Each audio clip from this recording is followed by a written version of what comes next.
able to get on, but it just took a while, and now I'm on happily so. It's always the mystery with the Zoom.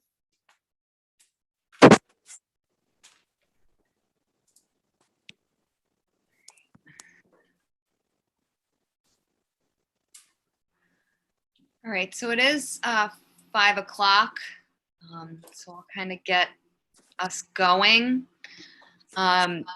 Just a reminder, this meeting is being recorded, so please take care not to screen share your computer. Anything that you share will be captured on the broadcast. Another reminder, please make sure you are muted unless you are speaking to cut down on background noise. For any public that would like to speak, please make sure you introduce yourself and state your name and any relationship to the project before you speak. I think that is about it. Sorry, my Zoom screen is jumping around a lot at the minute. But we will begin tonight's meeting under public meeting, public comment on items not being heard this evening.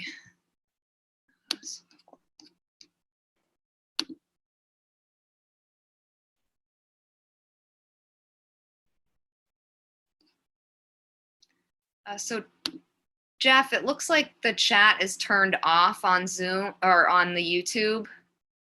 Do you know how to enable that? I'm working on that right now. Okay.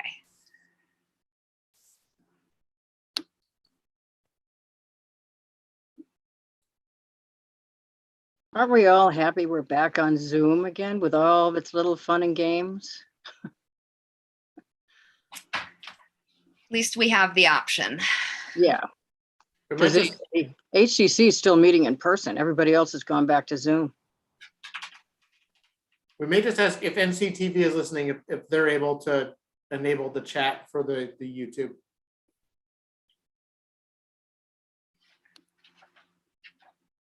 While we're waiting for the YouTube chat to open, I'll go ahead and go through tonight's continuances. So under notices of intent, we have Lower Pocomo Nominee Trust at 88 Pocomo Road, which is continued until September 9th. We have Pocomo Point Realty Trust at 90 Pocomo Road, continued until September 9th.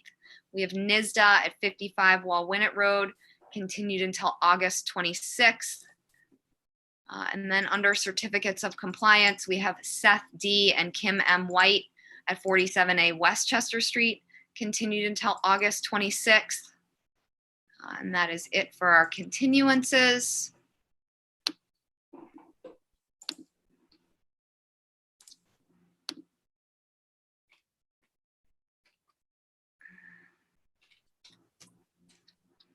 And I guess, Jeff, maybe we'll just go back to public comment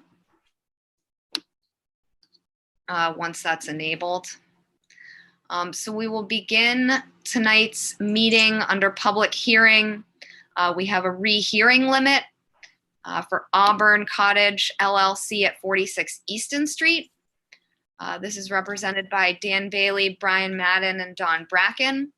And I was just hoping that Jeff, you might be able to briefly explain the rehearing to commissioners that might not have been through this before. As you know from the other day, I have to recuse. I've been on this project for 3 years. So I'm going to recuse. And plus the family that owned it are very close friends. Okay, thank you, Linda.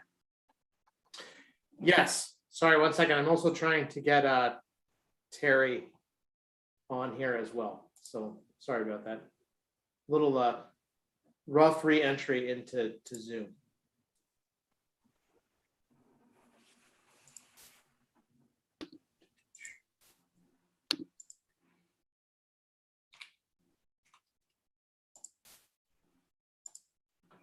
All right. Ashley, may I ask you a question before? Yes, go ahead, Mark. You say rehearing, it's a different applicant and a different project, isn't it? So that's what Jeff is going to explain a little bit to us. Okay, thanks. Sure. So just to really quickly, it doesn't come up very often, but we do have a rehearing limit within our local bylaw where effectively if a project has been acted on unfavorably previously, it's not eligible to be heard by the commission again in the next 3 years. So while understanding in this case that the applicant has changed and some of those factors have changed, that can be part of the discussion certainly, but it also is written in such a way that prevents people from just changing the applicant's name and replying over and over again with a different name. So effectively what we need to do here is hear the project enough to decide if whether or not the changes to the project that are being put forward currently are substantial enough to allow the application to go forward as a regular notice of intent. So through the chair, Madam Chairman, just a clarification on the just generally, they have the same type of thing at the planning board where you have to decide if it's materially different enough. And that's the first motion. And then you can hear it. It's pretty much the same thing here, it appears. Right, yes, it is. Okay, thanks. Okay, thank you for that explanation, Jeff. So I'm not sure who from the project representatives would like to kind of present the changes. Well, I'll jump in to start, Madam Chair, and just mention that, and just for the record, Dan Bailey, Pierce Atwood, representing the applicant. This is a new applicant. It's Auburn Cottage LLC. The property has an entirely new owner. If you remember the last go round, I did represent the applicant on that one, and the applicant was Kim Glowacki. Kim no longer has any interest in this property whatsoever. And at that point, the property was under agreement. It was still owned by the Lincoln family. Auburn Cottage LLC, which is a entity owned by a family known, by the name Fayard from New Orleans. They now own the property themselves and are pursuing this NOI. In addition to Brian Madden and Don Bracken, Arthur Reed is also on our team, and as is Lisa Botticelli, and they're both on the Zoom. I think what I probably like to do is do a little bit of what the prior project was, just to remind the board. I can even try to share my screen so I can show you what that prior project was, and then do a little bit on what the new project is. At some point, Arthur will take over. He's going to be leading the charge, if you will, on the Arthur and Brian on the new project. But I can get started, and we can sort of play this out, to the point where the commission feels like it has enough information to make a decision. If that sounds okay to everyone. Yes, why don't you go ahead? So if it's easier, Dan, I also have that original plan available right now. I can share. Then that'd be great, Jeff. Thanks. Because I just tried to do it and my whole thing fried. So hopefully, can everyone see that? Yes, Jeff, thank you. Yeah, all the commissioners, except Linda, who of course is recused, but you all sat on this roughly a year ago, maybe a little less. The plan on the left is the existing conditions. This is 46 Easton Street, known, the single family residence is known as the Auburn Cottage. The plan on the right is what was proposed, and what was proposed was to take the existing Auburn Cottage and Jeff, we're seeing your whole Sorry screen. about that. I completely forgot. Sorry, I was trying to fix that other issue. Sorry. Okay, so what was proposed was to move the Auburn Cottage back and closer to the White Elephant, and then to construct an entirely new dwelling, really kind of parallel to the Auburn Cottage on the east side of the parcel. That was denied by the commission, and we have appealed. There are appeals pending. There's been no activity on the Superior Court appeal. There's been a little bit of activity. There was a site visit on the DEP appeal. But the DEP appeal is held up because, and it's in your file, in the submission, Mass Historic has written to us and said that they want, if we're going to move the Auburn Cottage, they want a lot of analysis of the relocation done, because it's a National Historic property, highly valued. It's on the State Register of Historic Properties, and their preference would be to see that cottage stay in its current location because it's historically significant. So if you could jump to the new plan, please. Very nice. So here's the new plan. This is what we've submitted the NOI on. Again, the plan on the left are existing conditions. You'll see the Auburn Cottage, a small shed, and a small cottage, which is commonly referred to as the cuddy. The plan on the right shows what is proposed, and that is the Auburn Cottage staying exactly where it is. It will be increased in height by a couple of feet.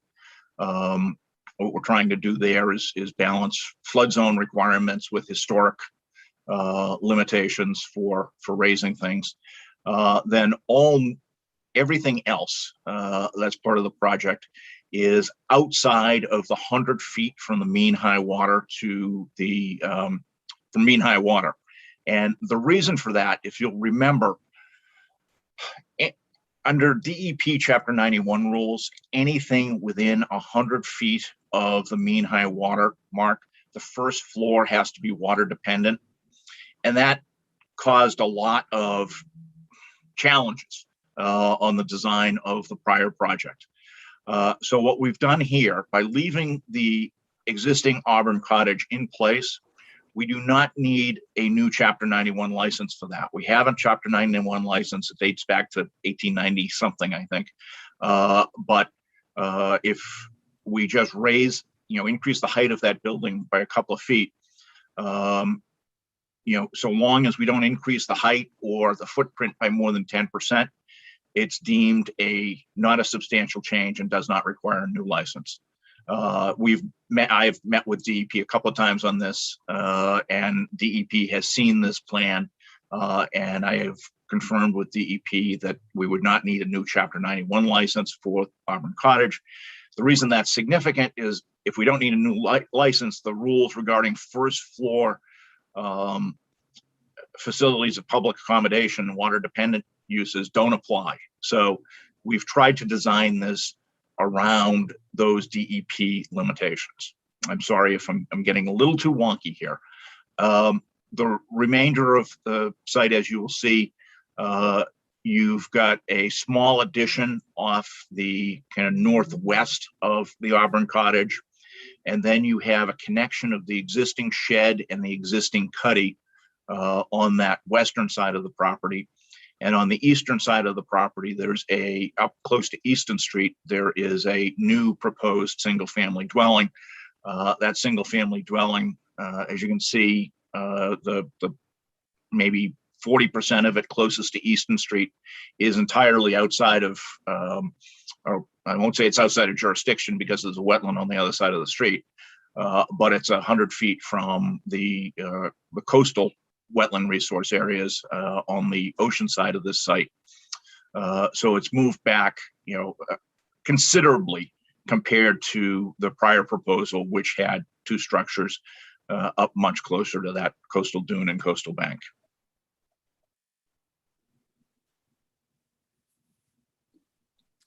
Thank you, Dan. Okay, why don't I take over at this point with the rest of our presentation, unless anyone wants to raise a question before I get started? I have a question, if I may. Yes, Maureen? Yeah, are we ruling on both whether this is different enough for us to rule on and then continue to the discussion of whether or not we, think the new NOI, we would have our comments on the new NOI? Yes, so we need to make a motion to accept the rehearing that we feel that this project is substantially different. And then we would go into the substantive information on that new NOI. Okay. Ian? Thank you, Madam Chair. Through you, if we were to rule in the affirmative, would that make the current judicial proceedings moot? If It would I can make answer that, them go away. yeah.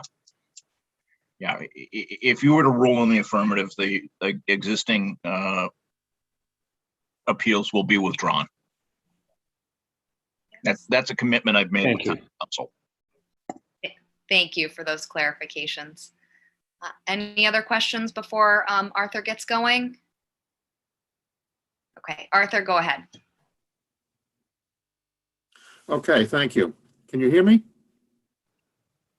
Can you hear me? Yes. Yes. Okay. All right, I thought for a minute there was a question about that. Okay, as Dan indicated, I represent the Fayards, who are the present owners of the property. And when we got started with doing our permitting on this, I recommended strongly that we keep Dan on board because of his familiarity with the project and overall familiarity with this type of practice. But we took the project over and have been coordinating what's going to be done and what's going to be applied for. And I think that, as Dan has indicated, this pretty clearly is a very different project from what was going on before. And the people involved are also different, with different objectives from what previously existed. And again, as Dan indicated, what we propose to do is to elevate the existing structure in its present location to the minimal extent necessary in order to deal with coastal resiliency issues. And the exact amount of the elevation remains to be seen. We will also have to deal with, in addition to the Chapter 91 issue affecting this, we'll have to deal with the Board of Appeals because the structure will be more than 30 feet high above grade. The proposal here is to take the existing structure, as I say, leave it in its existing location because of the Chapter 91 issue that keeping in its present location saves us from having to deal with a new licensing issue. The addition that we propose to construct is outside the 50 feet. It's just outside the 50 feet. The only change to the exterior of the structure, other than it's being elevated within the 50-foot buffer, is the stairs. Because the structure is going to be elevated, more stairs are required, and while those now run in a north-south direction from the southwesterly corner of the deck, those stairs will be turned around to run west to east, which keeps them from going any further toward the wetland, as would be the case if they were to be extended in a north-south direction. As Dan also indicated, the cuddy is proposed to be moved. That's the cottage, so-called, at the northwesterly corner of the property. That'll be moved out of, at least partially out of the zoning setbacks. It'll be moved farther away from the bordering vegetated wetland on the other side of Easton Street, and only slightly into the 100-foot buffer as shown on the plans. Of course, the whole site, in terms of jurisdiction, Dan didn't mention the fact that obviously the whole site is land subject to coastal storm flowage. So therefore, we'd be within Concom jurisdiction under any circumstances. There is the proposal for the new dwelling, which is partially within the 100-foot buffer coming from the coastal wetlands. It's outside the 50-foot buffer from the inland wetland across the street, and therefore would not require any waivers in order to be constructed. We also, and Brian Madden will get into this in more detail, we propose to create a new coastal dune area behind the portion of the existing bulkhead. If you recall, there's an old bulkhead in somewhat decrepit condition on the site, most of which is not exposed, but there's an area where it is exposed. And behind that, we propose to create a new dune area with sand and vegetation. And we also propose to eliminate an area, there's a fairly large stand of Japanese knotweed on the site, which we propose to eliminate. And that is the substance of what this project consists of. Thank you, Arthur. I think Brian would be the team. Brian, do you have something to add?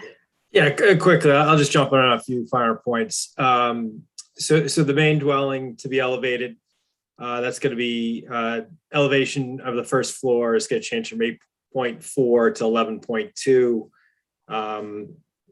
Helical driven pier supports. The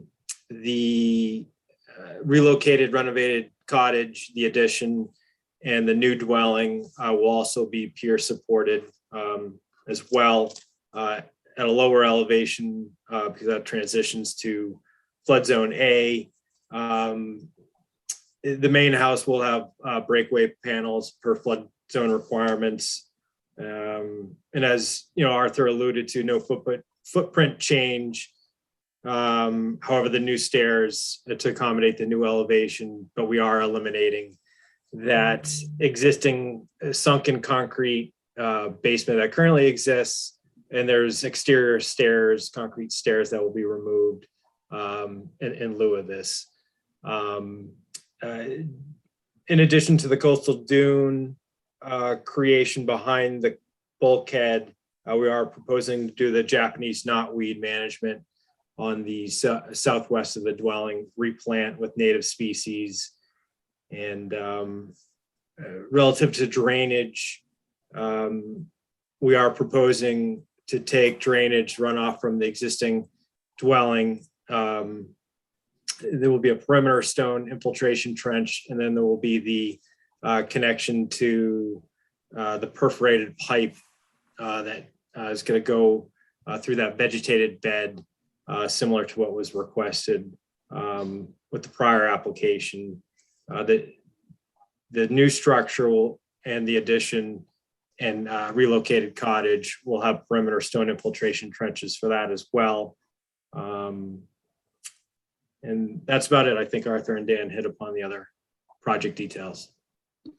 Thank you, Brian. Do commissioners have any questions about the substantive differences in this project that they'd like to ask? If not, is there a motion to accept the rehearing of this project? I so move. Okay, motion made by Maureen. It looks like seconded by Dave. So by roll vote, Beal, Aye. Engelborg, Aye. Arisman, I, Golding, Aye. LaFleur, Aye. Phillips. Aye. All right, so that motion to rehear this project went over unanimously with Commissioner Williams recused. So at this point, Thank you very much. you're welcome. We will jump to hearing this NOI in a little bit more detail, or if commissioners have questions, we can just go to questions. Do you guys have any other detail to add to the NOI? I think we hit upon I think major points. We'll turn over. I think we've covered it, and obviously we'll answer any questions that everybody's got. Okay, perfect. So I'll turn it over to commissioners' questions or comments. Please remember to raise your hand and then I will recognize you. Mark? Thank you, Madam Chair. Would one of the people present for the applicant explain to me, and this is a point I probably should know, but I don't, what the special flood zone VE and AE are referring to? It's that light purple line going through the middle of the house. Exactly. Yeah, that is the velocity zone. So velocity zone is more subject to wave action. And then the AE zone is still water flooding, basically, where it drops down in elevation. Does that answer your question, Mark? Oh, Mark, you're muted. Yes, it does. Thank you. You're welcome. I saw Seth's hand up, I think. Thank you, Madam Chair. I have a few questions, but I'll do one at a time. The first is related to the delineation of the coastal dune. Has that been updated since the last submission? I know when we did a site visit for the prior application, there had been some concern that the coastal dune in the westerly portion of the site wasn't extending far enough towards the deck. I personally remember seeing sand conditions with American beach grass pretty much all the way up until where the line of your proposed silt fence is. And that plays a role here because we need an accurate coastal dune line to be accurately representing the 50-foot buffer, especially because the proposed addition to the structure is very close. I was wondering if that's been updated or if staff has looked at that with a more close eye, because I know there was some concern initially. I have been out there to take another look at that coastal dune, and we can certainly, I think the flags right now are missing, but we can certainly reestablish them out in the field if staff wants to verify that. Thank you, Brian. Seth, do you have other questions? Yes, would you like me to proceed? Yes, you can go ahead. Okay, so related to the elevation of the structures, so I understand the plan for the existing main Auburn cottage, but I'm a bit confused about the rest of the structures. So, Brian, you said that the proposed addition, the relocated shed, the relocated small cottage, and also the new proposed dwelling, are all of those going to be put up on piers? I saw that there was a waiver request related to 2-foot separation to high groundwater, and I'm not sure what that was referencing, if everything is on piers. Yeah, thanks for the question. Yeah, so all the remaining structures outside of the main dwelling are going to have a first floor elevation of 8.4. The flood zone elevation is elevation 7. The AE zone, so it needs to be elevated at least 1 foot above that flood zone elevation. So they're all flood zone compliant. They're all going to be up on pier supports. The relative to the groundwater question, we had requested the waiver because the piers are going to be within groundwater. They're going to be driven into groundwater. So I felt the need that waiver should have been applied for, but we're not anticipating, the need for dewatering except what may be necessary when it comes to removing the existing foundation of the main dwelling. Thank you, Brian. Maybe a requirement there, and we would coordinate with DPW and likely pump to any of the catch basins within Easton Street. Seth, do you have other questions? I do have one more. I know not in this current application, but in the prior that had been submitted, there was a series of discussions about the historic bulkhead that exists on the site. is the proposal currently at hand to just leave that be and not do anything with it, or is any work proposed in that area? Leave it as is. Thank you, Brian. Any other questions or comments from commissioners? Ian? Thank you, Madam Chair. Through you, has this been before the HDC?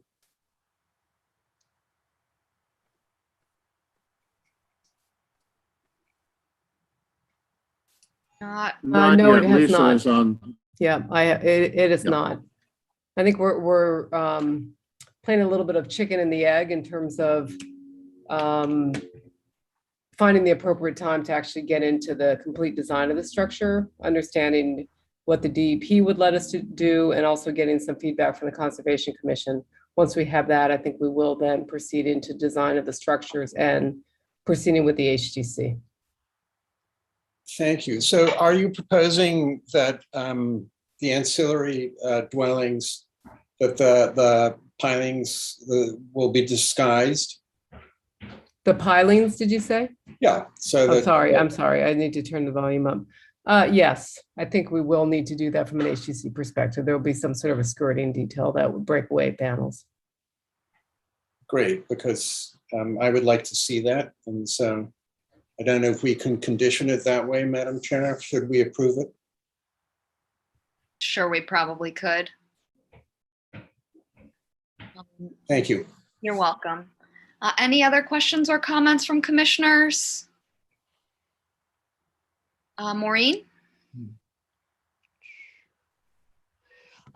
Yes, I just had a question about the additional amount of ground cover with all the new buildings. That was just for information's sake, and it was hard for me to do the math to figure out what the square footage was.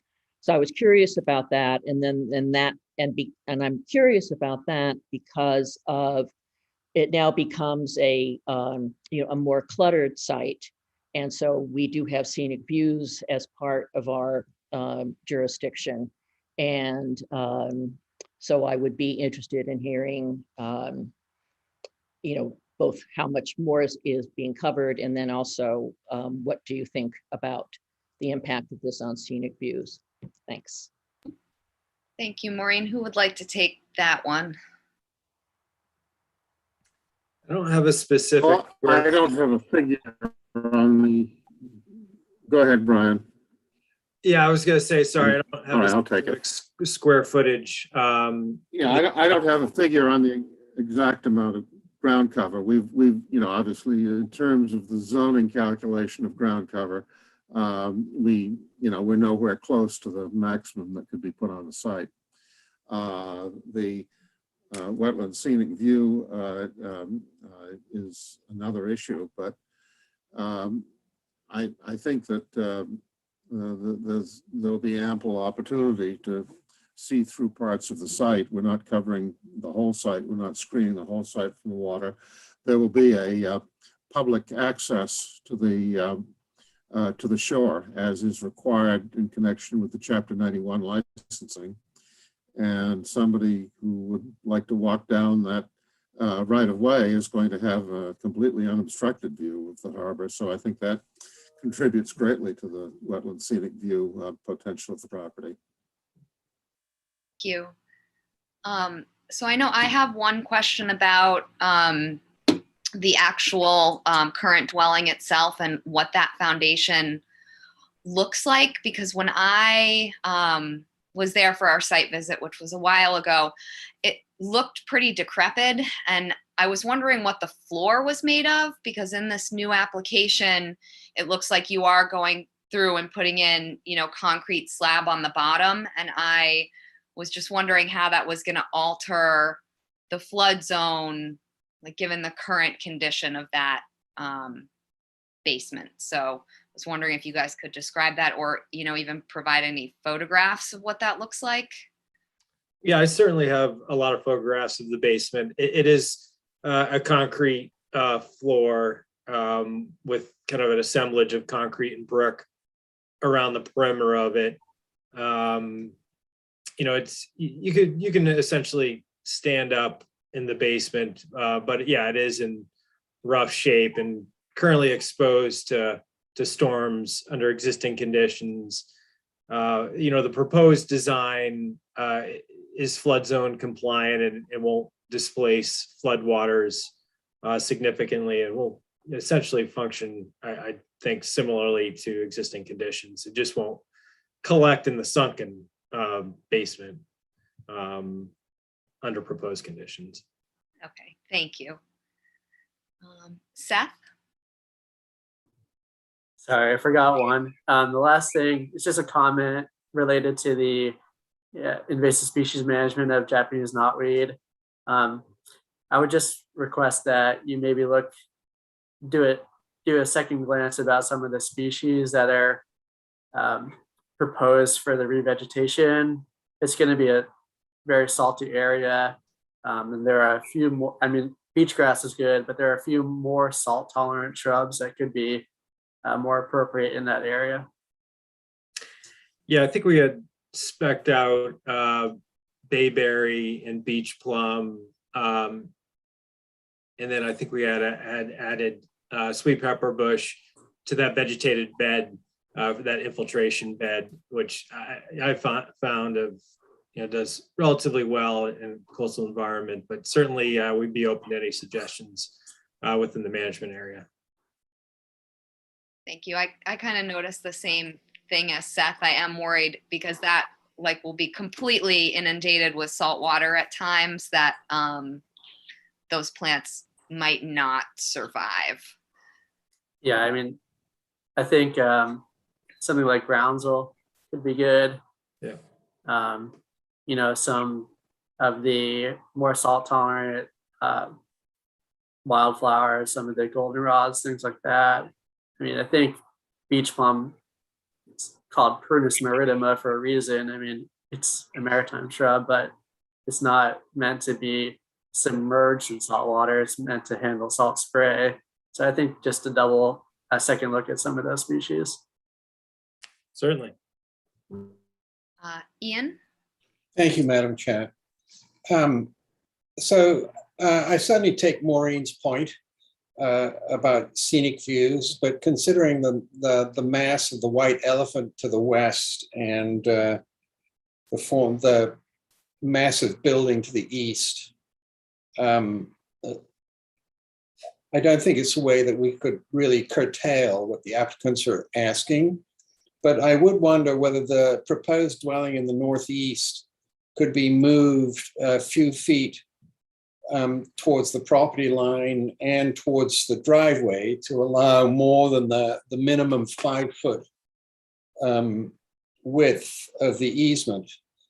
And I also would ask whether or not the applicants would be willing to make sure that it is signed accordingly so the public will know that the easement is there. Thank you. If I can take Ian's second point. Yeah, it absolutely has to be signed in order to comply with DEP Chapter 91 waterways requirements. As far as the location of the dwelling is concerned, and the width of the path, we can take a look at that. I think that the path as being provided is of the width that the DEP would be looking for. But we'll take all that into consideration. Thank you. Madam Chair? Yes, Ian? So Arthur, I understand that, but in terms of Maureen's concerns, I wondered whether moving it a few feet to the north and to the west, which would allow for more of a view down the corridor, is something that you would consider to try and, retain a little of the substantial view that there is now. I mean, so it's clearly going to curtail the scenic view. Thank you, Ian. Thank you, Madam Chair. Thank you, Arthur. Yeah, I'm not sure exactly how that's going to work, but we'll take a look at it. It's taking a look at the location of the driveway and the parking that needs to be provided on the site. I'm not really sure how feasible that is, but we'll take Well- all that into consideration. Right. So Arthur, I'm not asking you to sacrifice either the parking or the driveway, but in the plan in front of us, it looks as though there would be additional room for a few feet. But thank you for taking it under advisement. Any Okay. other questions or comments from commissioners before we open it up to the public? Looks like no. Jeff, do we have any comments from the public on this one? No, we're still dealing with a little bit of that issue. NCTV tried to activate the chat on YouTube. So unfortunately, they're working on fixing it. They had a security issue that booted them out and they're actively trying to fix it. So I would say if people have any comments specifically, they can email them to me at jcarlson@nantucket-ma.gov. Or if worse comes to worse, we can always post up the Zoom link and people can hop on too. So, Okay. but we haven't received any public comment on this project in advance of the hearing, as it is. So, Okay. Is there any public on the Zoom call that would like to speak at this point?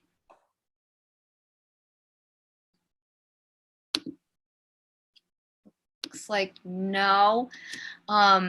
So I know there are a few questions out there for the applicants to hopefully answer. Would you guys like to come back to us with some of those answers at our next meeting? Yes, sure. Why don't we continue it until the next meeting, the meeting on the 26th, and we can discuss the project further and answer these and any further questions. Okay, perfect. So this will continue until August 26th, and that will hopefully give any public that has not been able to comment also time to get their comments in. So thank you. Thank you. Thank you very much. Thank you very much. Great. So that will move us on in notices of intent to Hayden C. Hurley at 11 Holbert Avenue, represented by Brian Madden. real quickly, Madam Chair, I might suggest, I know this is gonna bump someone in the order just slightly. I might suggest hearing this at the same time as 5 Sandy Drive, the projects that are interconnected, it's buildings moving from one to the other. I'm happy to share those plans, but it may make the project make a little bit more sense. Yes, I think we can hear those together. Excellent. Brian Madden from LEC Environmental, pinch hitting for Don Bracken, who had filed the notice. And essentially, all it is relocating the structure at 5 Sandy Drive to 11 Holbert Ave. Plan's getting pulled up. Yep, there we go. So it's going on 11 Holbert Ave within the southern portion of the site, along with the garage, and there will be a new driveway, pervious driveway on that southeast side. You can see it's tucked behind the existing dwelling and just barely within the 100-foot buffer zone to the coastal dune, and this is all flood zone. So the structure that was built on 5 Sandy is flood zone compliant, same flood zone elevation. So it's just going to be reset. And the lot on 5 Sandy is just going to be loam and seeded and left alone. And basically that's the extent of both applications. Thank you, Brian.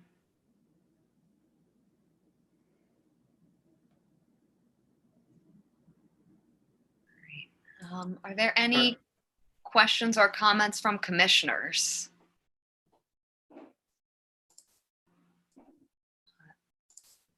Looks like no at this point. Jeff, is our YouTube still not active? No, that's why my little moment of celebration there while I was switching screens is I had to refresh. And anyone who's watching on YouTube, please refresh your browser and the chat option should open up. Amazing. Sorry. NCTV was quick to fix it, so it's working.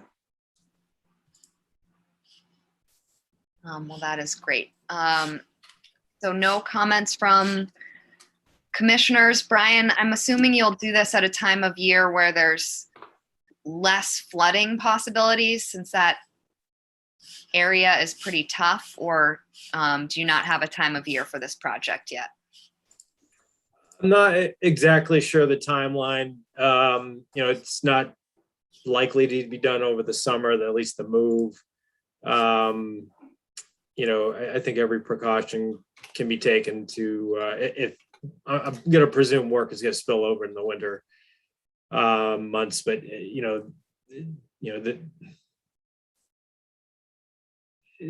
these properties have the temporary bulkheads that get put up. So, this can provide some winter storm damage, but prevention, but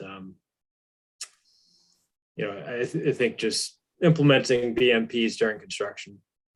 And this one's a little bit more landward. Okay. So. Thank you. Jeff, do we have any comments from the public on these two?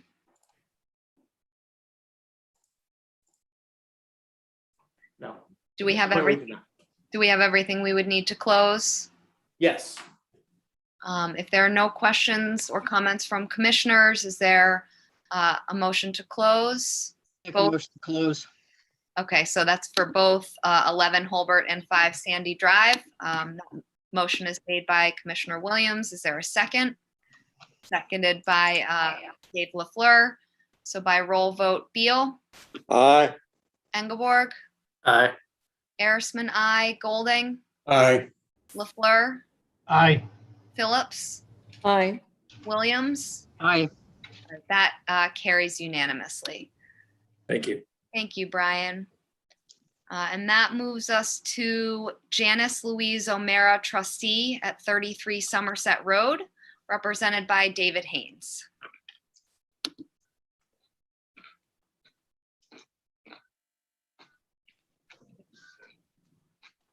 Thought I saw him sign on here. He was on here a minute ago. I saw it. Yeah. Yeah.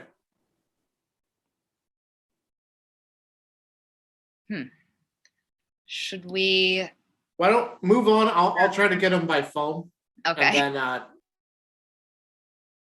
Oh, or find out what they want to do. Sorry about that. okay, perfect. So we will move on then to George C. and Diane D. Metcalf at 11 Alliance Lane, represented by Brian Madden. Madam Chair, Yes. I'll be recusing on this one. Okay, thank you, Seth. Thank you very much. For the record, Brian Madden, representing the applicants.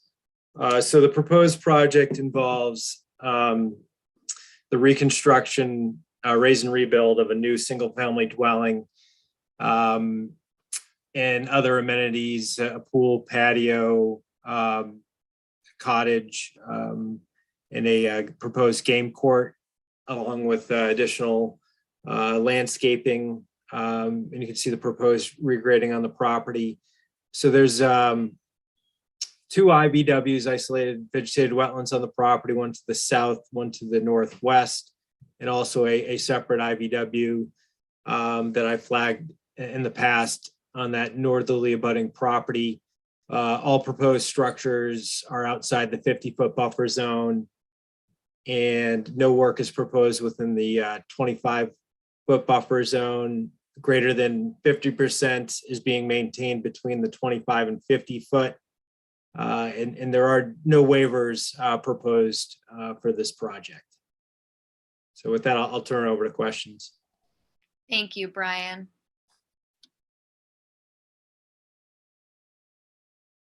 Are there any questions or comments from commissioners?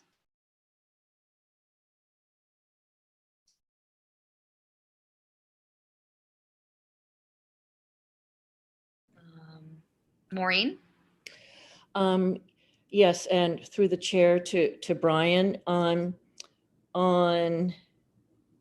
page 4 of your report, well, when we're talking about the isolated land subject to flooding, and I tried to understand what you were saying about the interior of the southwesterly isolated VW appears to qualify, and this might possibly qualify, but jurisdictional or not. So I just could you translate that a bit for me? I was trying to follow the dots and I wasn't able to.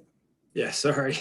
So the state Wetlands Protection Act regulations define isolated land subject to flooding. The simplest boiled down is an area that holds a 1/4 acre foot of at least 6 inches of standing water at least once during the year. And it's mainly more of a mathematical computation than actual observations. Okay. So it's just based on, the watershed drainage contribution area. And, based on what I saw, I think it would hold the 1/4 acre foot, at least 6 inches within the interior. At the state level, there's no buffer zone to ILSF, but certainly under the local bylaw, which has a little bit of a, looser definition, doesn't have specific thresholds for volume or size. It would meet the local definition, but it is all interior to the vegetated wetland boundary and approximately at least 25 feet down gradient of that boundary. Thank you, Brian. Does that answer your question, Maureen?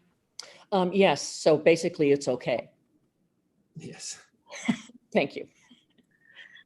Any other questions or comments from commissioners? Looks like no. So let me just check and see if we have any public comment at this point. No. No, looks like no. Jeff, do we have everything we would need to close this one? I may have missed it when I was trying to call David. We didn't say, but I believe this is in Heritage. We're waiting for Correct. their determination. Yep. Still waiting on that letter. Yep. Okay. Ian?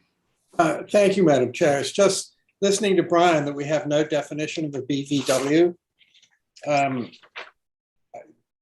I am digging up my rather well-thumbed regulations. I just would suggest that we address that going forward with our new regulations. Yes, I think we can add that to the list. Jeff, may I add to your workload, please? Sure. Thank you, Madam Chair. You're welcome. All right, so given that we're waiting for Heritage, Brian, would you like to continue for 2 weeks? Please. Okay, so this will continue until August 26th. I'll make that motion. And you know, we don't even need a motion to continue. That's a difference. All right, so are we still gonna move on and wait for Mr. Haynes? Yeah, I haven't heard back from him yet. Oh, Oh, there he is. Oh, there he Oh, is. All right. Terribly sorry. We're having a wicked thunderstorm here and I lost my internet connection in the office. And so I came into the house. All right, so we're gonna hear then Janice Louise O'Mara, trustee at 33 Somerset Road, represented by David Haynes. Great. Thank you very much. Fairly simple project. It's a sewer connection to the sewer in Somerset from the house, abandoning the existing septic system, and the existing septic system will be pumped, crushed, and filled, and the new line will go in the existing driveway, under the driveway and out to the road. There are 2 isolated wetlands. This is local jurisdiction only. 2 isolated wetlands that appear to be man-made. They look like they were ponds. a portion of the driveway is within 25 feet, and therefore the sewer line is within 25 feet of those wetlands. There is a pinch point where there's not very much room. So we are asking for a waiver for work within the 25 feet, but it's already disturbed, and that it's the driveway, and it will remain disturbed. So we think that justifies it. It's also an overall net improvement. Prior to the start of work, a notification to the commission will be submitted, and also then the silt fence with silt socks will be installed along the limit of work. The trench will be dug down.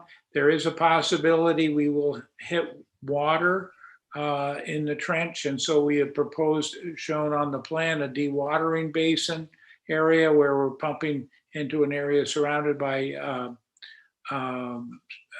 silt fence and also into a silt sock. That outfall would be monitored. That would be temporary in nature only, and would cease after the construction, the installation of the sewer. That does not require a waiver. Basically that is it. All the areas will be stabilized afterwards, turned back into the driveway, and the silt fence and silt sock will remain until the everything is stable and all work is complete. And if you have any questions, I'd be happy to answer them. Thank you, David. You're welcome. Are there any questions or comments from commissioners? Ian? Thank you, Madam Chair. It's probably not the question that Dave is expecting, but you come up on my screen as your name is Regina. Is that your stage name? Oh, yes. I Yeah. have a shirt and tie on, and I'm wearing a dress. It's Regina's. My wife's computer. So. Thank you, David. You're welcome. Any other questions or comments from commissioners? Jeff, do we have any comments from the public on this one? Do we have everything we would need to close? Yes, you do. David, would you like to close? Oh, Mark? Are you making a motion? David, would you like to close? Yes, please. Mark, are you making the motion? I am, Madam Chair. Okay. Sorry, Ian, did you second? I seconded. Oh, Linda, okay. I sound like my teenage son when I'm on video. Yeah, well, I don't see your video, so I think I'm getting lost a little bit. Okay, so by roll vote, Beal, Aye. Engelborg, Aye. Arisman, aye, Golding, Aye. LaFleur, Aye. Phillips, Aye. Williams. Aye. All right, that carries unanimously. Thank you, David. Thank you all very much, and stay safe in this new stuff. Yes. All right, so that moves us on to Glenn M. and Leslie A. Schreiberg Revocable Trust at 60 Westchester Street, represented by Brian Madden. Thank you very much. Brian Madden for the record. So the proposed project involves a secondary dwelling behind south of the existing home and a proposed stone dry laid patio surrounding that secondary structure and connecting to the existing deck. There's some deck connections there. The proposed structure will replace an existing shed and a little small garden area out in the back lawn area. And the proposed structures are greater than 50 feet away. Again, no work in the 25, greater than 50% maintained within the 25 to 50. We are asking for a waiver from the 2-foot separation to high groundwater for the crawl space foundation's footing. That is not within groundwater. We set it above high groundwater, but we are within that 2-foot separation. That's unavoidable. So I'll turn it over to questions. Thank you, Brian.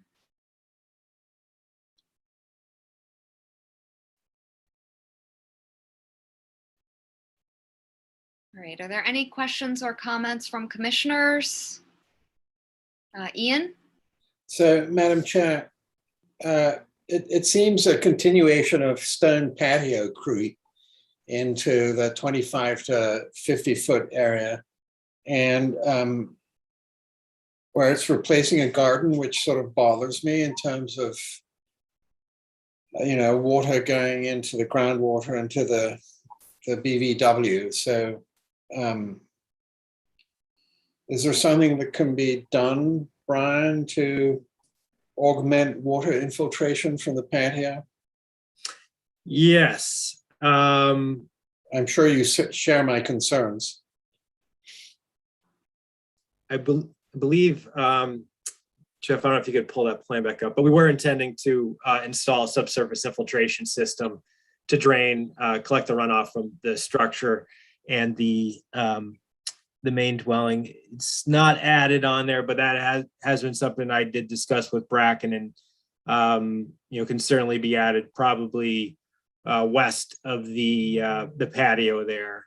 That But would be great. accommodate that. Yep. Okay. Yeah. Thank you.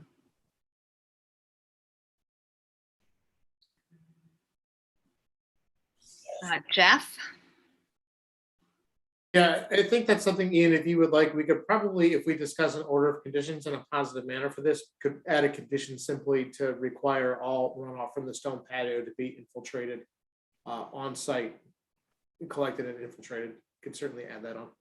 That would be great. Thank you, Jeff. Thank you. Any other, Maureen? Yes, this is something that, again, is kind of something maybe we better have it might be good for us to put in our regulations or something. They are proposing to get the knotweed with a 20 to 25% glycophosphate water-based solution. And, and obviously we worry about that a lot when it's, in the pond situation with the Phragmites, but is that something it would be good for us to think about for the regulations in terms of monitoring anything? I'm speaking from a position of ignorance. And so I'm wondering if that's something we should think about. Or not. I know in these situations, we usually monitor for regrowth of native species after the fact, or just that the knotweed doesn't come back, but I don't know if anybody has any thoughts. Jeff? Yeah, so our typical set of conditions we've been putting on this, Maureen, involves some degree of, the monitoring that Ashley just talked about, that, photos and description of what's left in the area. But then we also do require the quantity and amount of herbicide that's used, the types that are used, and then the licensed applicator that applied them as part of that report pretty typically as well, to try to address those very concerns.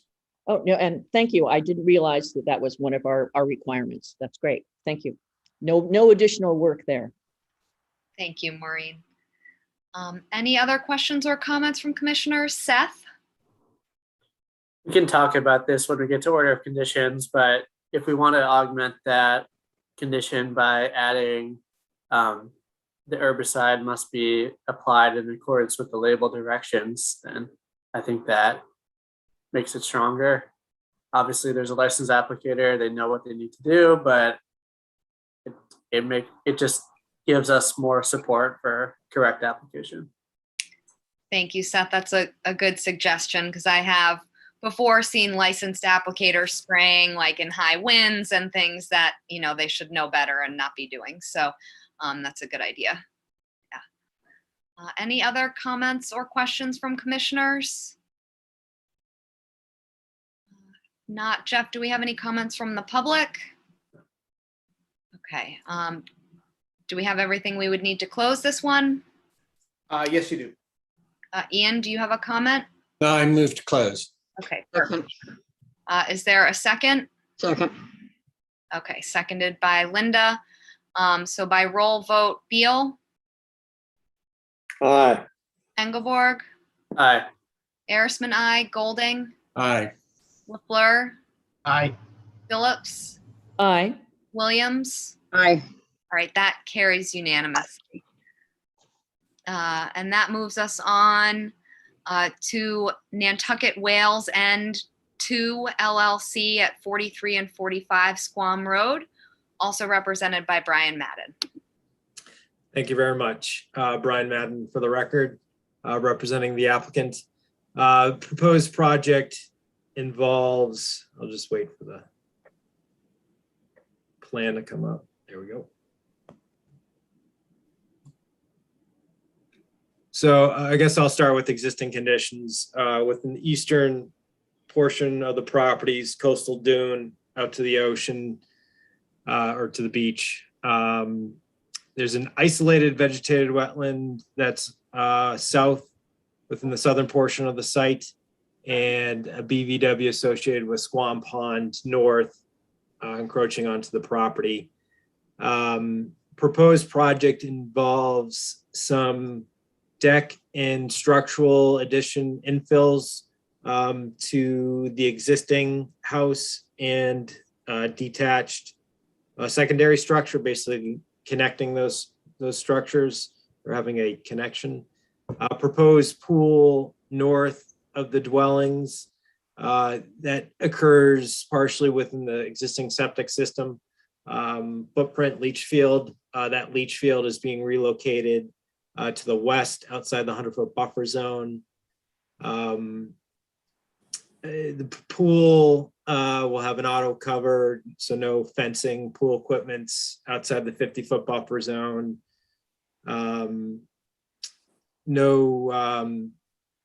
It may, well, it's not entirely applicable because it is greater than 100 feet from the BVW. The pool is greater than 2 feet, has greater than a 2-foot separation to high groundwater. We are proposing to relocate the driveway. If you scroll over, Jeff, a little bit to the western part of the property. Thanks. So I'm going to relocate the existing gravel driveway under existing conditions. It comes, just nips the 25-foot buffer zone. That area is going to be revegetated, but there are some utilities within that existing driveway footprint. So a grass path will be left as a connection point, but we are proposing to revegetate it around the 25-foot buffer zone. And there's a proposed sunken game court and gym office building proposed in the western portion of the site. The game court will have a 2-foot separation to high groundwater. The footing for the gym office, because it's a walkout, the footing is 1 foot above high groundwater. So we are requesting a waiver for that 2-foot separation, but all the structural elements are outside the 50-foot buffer zone. The game court, runoff from the gym building and the game court, there's a stone trench along the northern portion of the site. Everything's going to be, northern portion of the game court, everything's going to be pitched to that low point to promote infiltration. And that is the extent of the proposed work. I'll turn over to questions. Oh, I'll just state that we are waiting for natural heritage on this one as well. So we will be continuing, but certainly if you have any questions, please let me know. Thank you, Brian. I must admit, I'm fairly curious to see what Heritage has to say about the extent of the project. Yeah, I think I know the specific area in and around Squam Pond is mapped for a few rare plants. And I think we're far enough back, but so we'll wait for their feedback. Okay. Any questions or comments from commissioners? I saw Ian's hand and then I'll go to Seth. So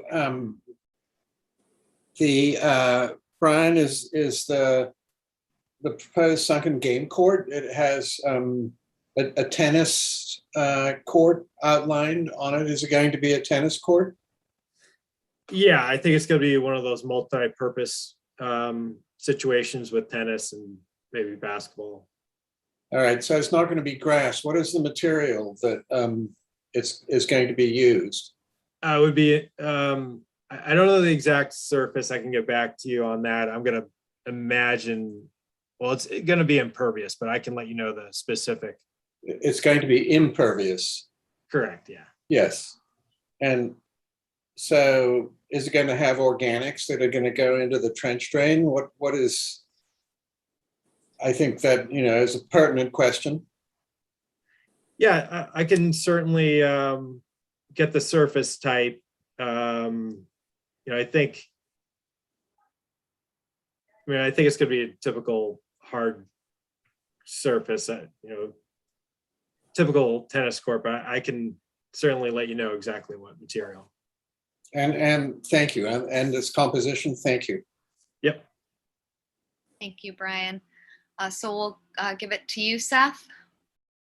Thank you, Madam Chair. Regarding the pool, I'm a little bit confused by the plan.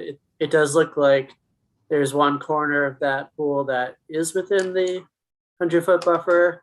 And I'm also trying to read the elevations right. It looks like you're at 15 and 16, and then the area surrounding is also at 15 or 16. So how is that going to meet the 2-foot separation there?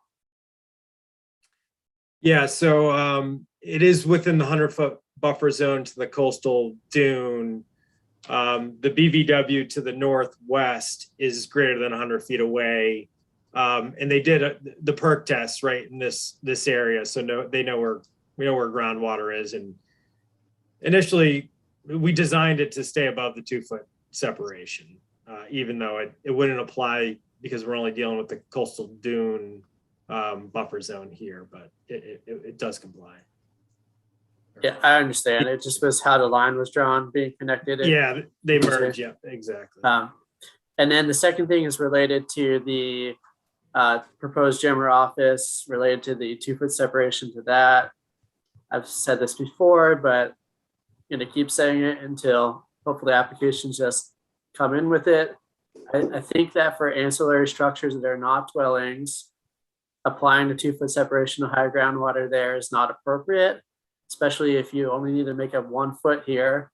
The footing could be shorter or fill could be added. I mean, I think just something needs to be done from an engineering perspective so that we don't have to apply that to a non-residential structure.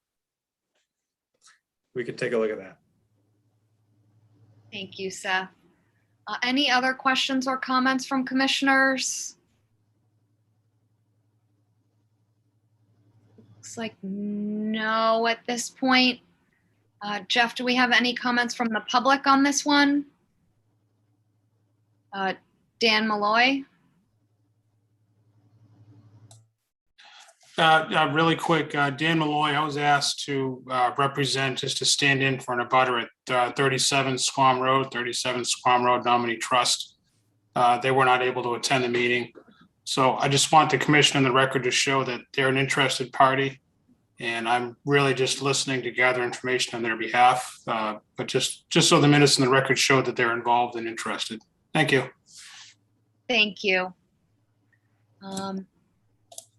Jeff, RJ? Thank you, Madam Chair. RJ Turcotte for the Nantucket Land Council.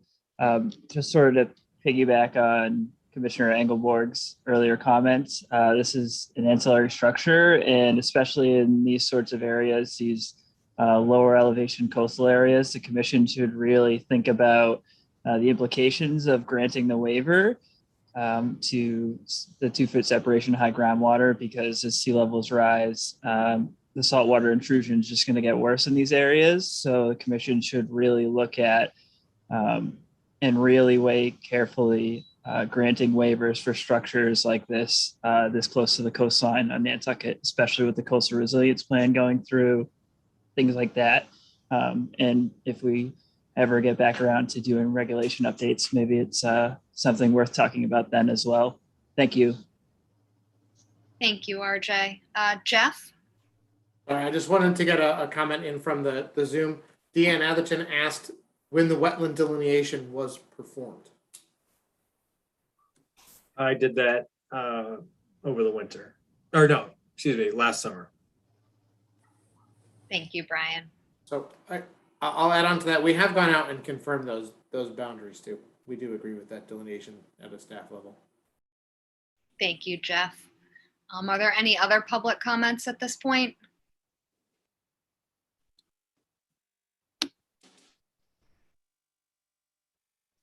Looks like no.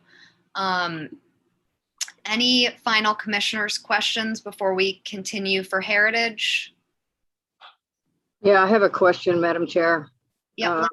We received a rather lengthy letter this afternoon by email from, I don't know if those are Dan's clients or if they were other people that are also interested. I understood there was a lot of Sturm and Drang out there in that neighborhood over this.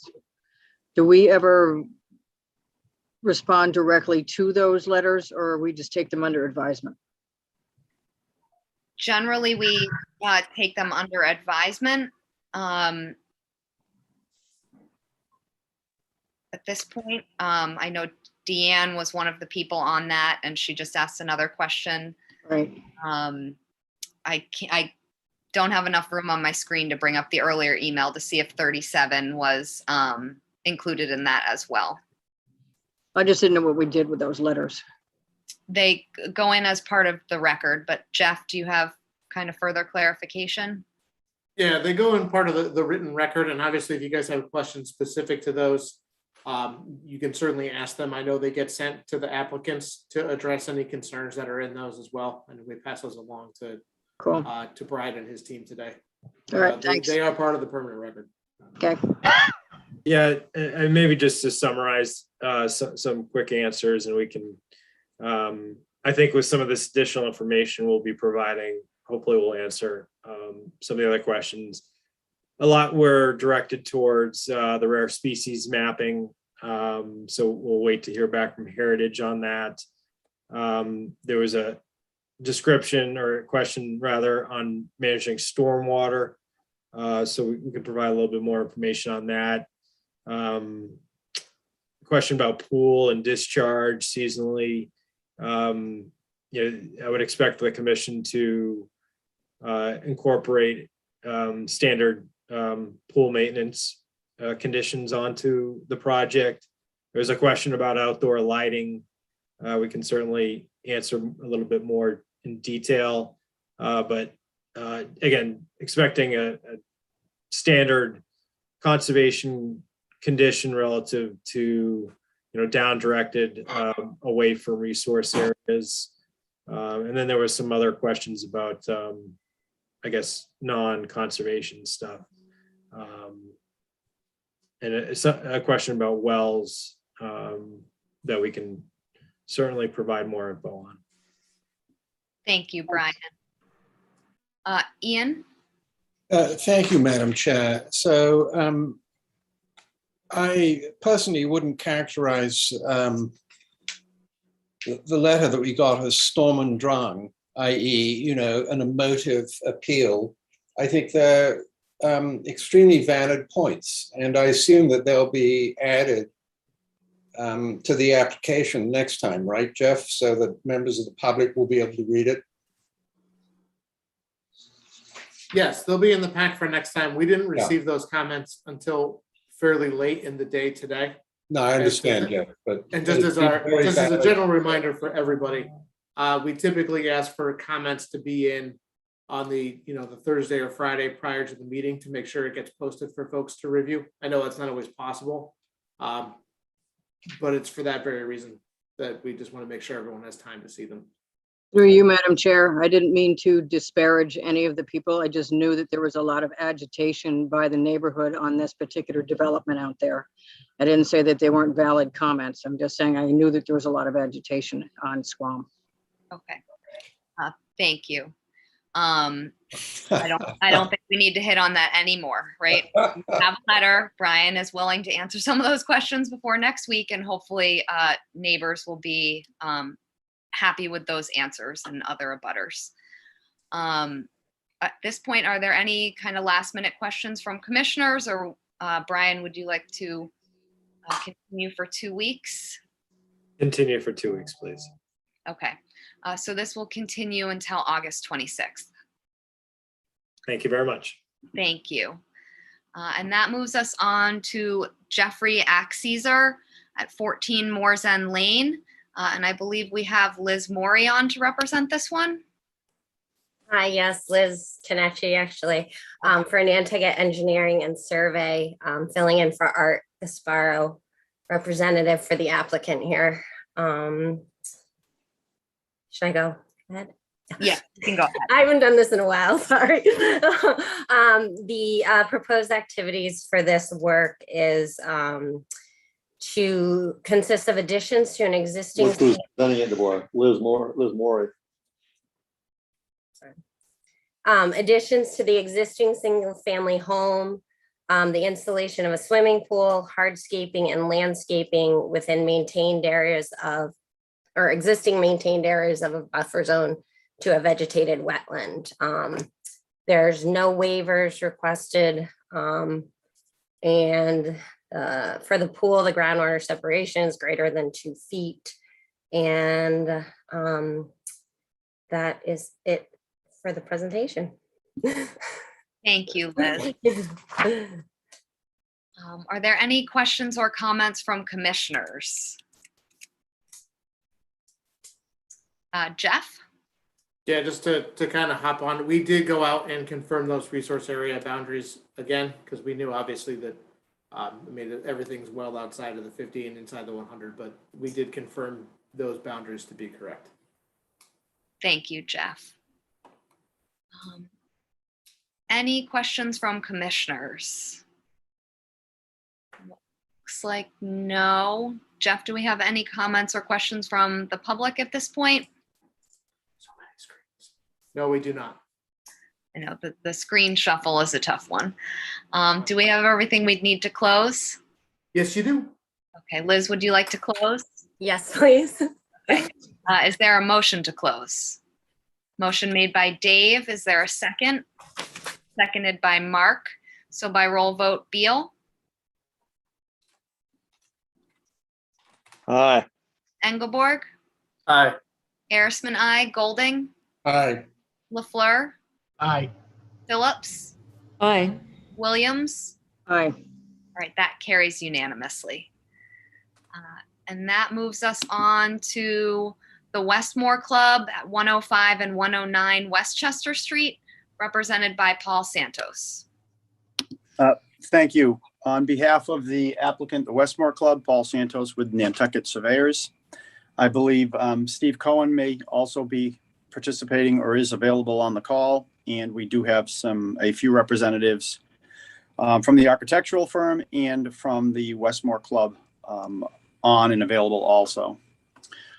The application before you is a notice of intent for the proposed construction of 2 staff housing units and installation of a multi-purpose court with associated grading, drainage, landscaping, and utility installation within the buffer zone to a bordering vegetated wetland. The plan that you see before you depicts a portion of the Westmore Club. Westmore Club is approximately, in total, of about approximately 14.6 acres in size. It is permitted through the planning board as a MCD, and it is essentially located within a residential area.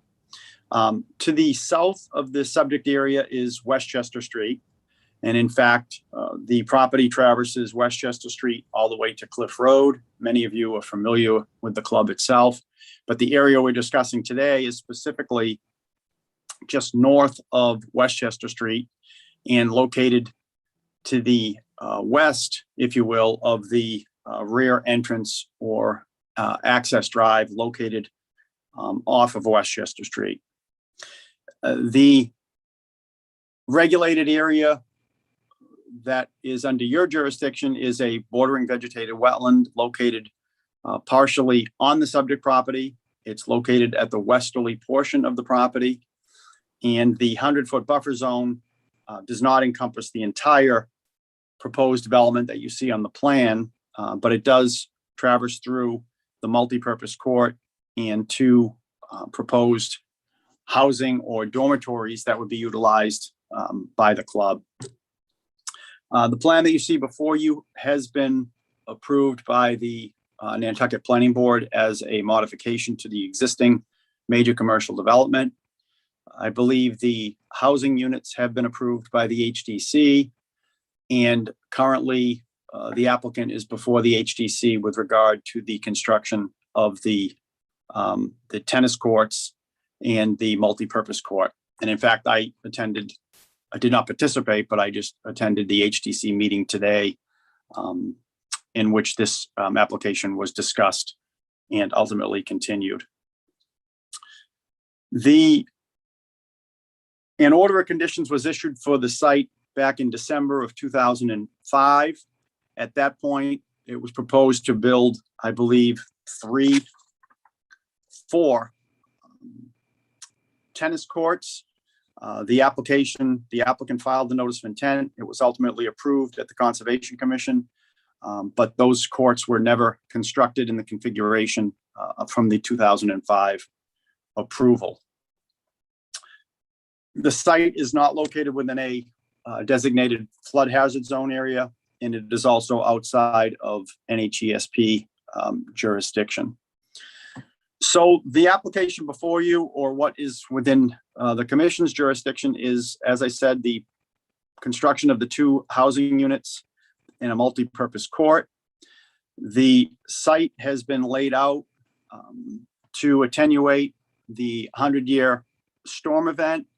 And in fact, the court itself and the 2 housing units, the stormwater from both of those would be captured and placed into an infiltration system, subsurface infiltration system, that would be located outside of the 100-foot buffer zone to the bordering vegetated wetland.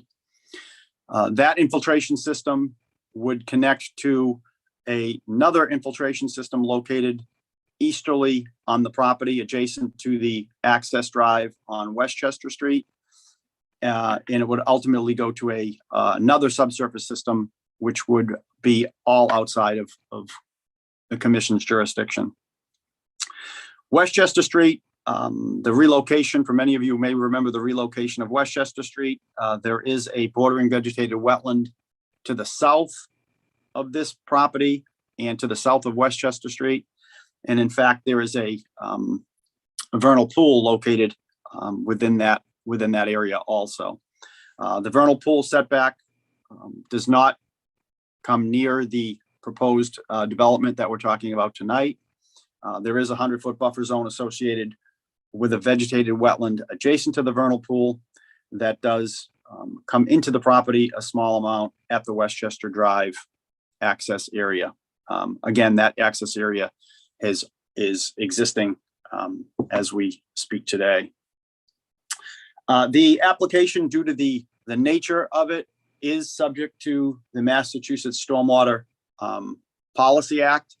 And in fact, part of the application is a submittal, is a stormwater management report, which sets forth groundwater recharge calculations, the long-term pollution prevention plan, the water quality volume calculations, the TSS removal worksheets, a construction and period pollution prevention plan, and a stormwater operation and maintenance plan. Those are all required due to the commercial or size and scope of this application. So that has been submitted as part of the notice of intent.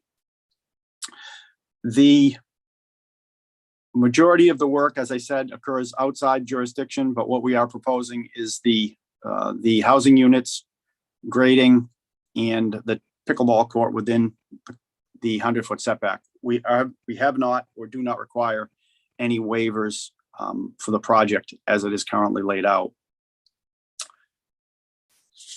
You do have, I believe, in your packet, or there was submitted a letter from a group of neighbors that are abutters, some direct abutters, some adjacent to the project. And while the majority of that letter, I think, dealt with planning issues, parking, noise, things along that nature, there were a couple items that I would like to read into the record and then address with regard to the Concom's jurisdiction. The group of abutters, or some of the abutters, were at the Historic District Commission meeting today and did express concerns with regard to items specific to the HDC and or the planning board. But specific to your jurisdiction, one of the comments it says the proposed addition will further impact the hardscaping of the club, increasing the likelihood of additional flows into the Hummock Pond watershed.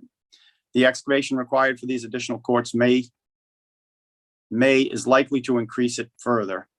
With the deferred but planned addition of a maintenance building adjacent to the new courts and Westchester Street, hardscaping and runoff patterns will be further disrupted. This concern was a major issue in the development of the Westmore farm property and should be for the Westmore Club. So the property itself is actually outside of the town's designated Hummock Pond watershed, but we feel the drainage system that has been designed addresses the concerns with regard to the addition of the hardscaping.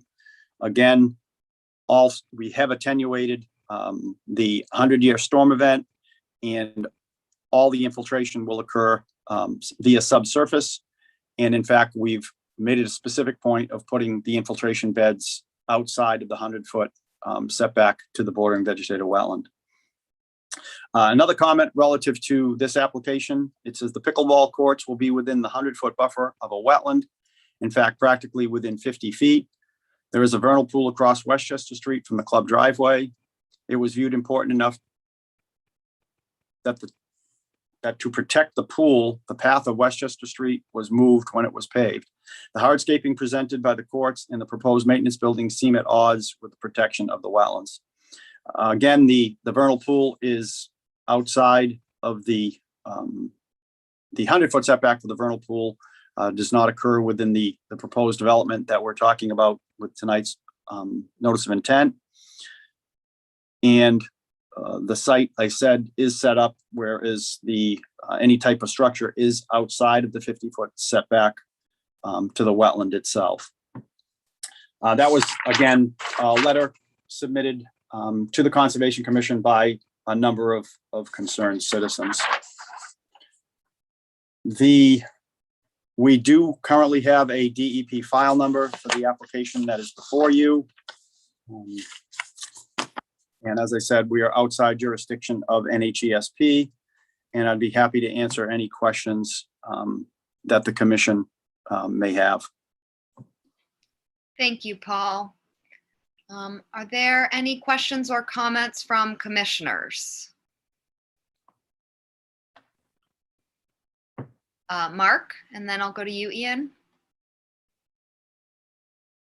Paul, what will the pickleball surface be made of? I believe it. I'll defer to the reps but I think it's a hard-true. It's not a concrete, but it's not a clay court. It's a hard surface because it's a multi-purpose court. It's basically will be used for pickleball, tennis, and basketball.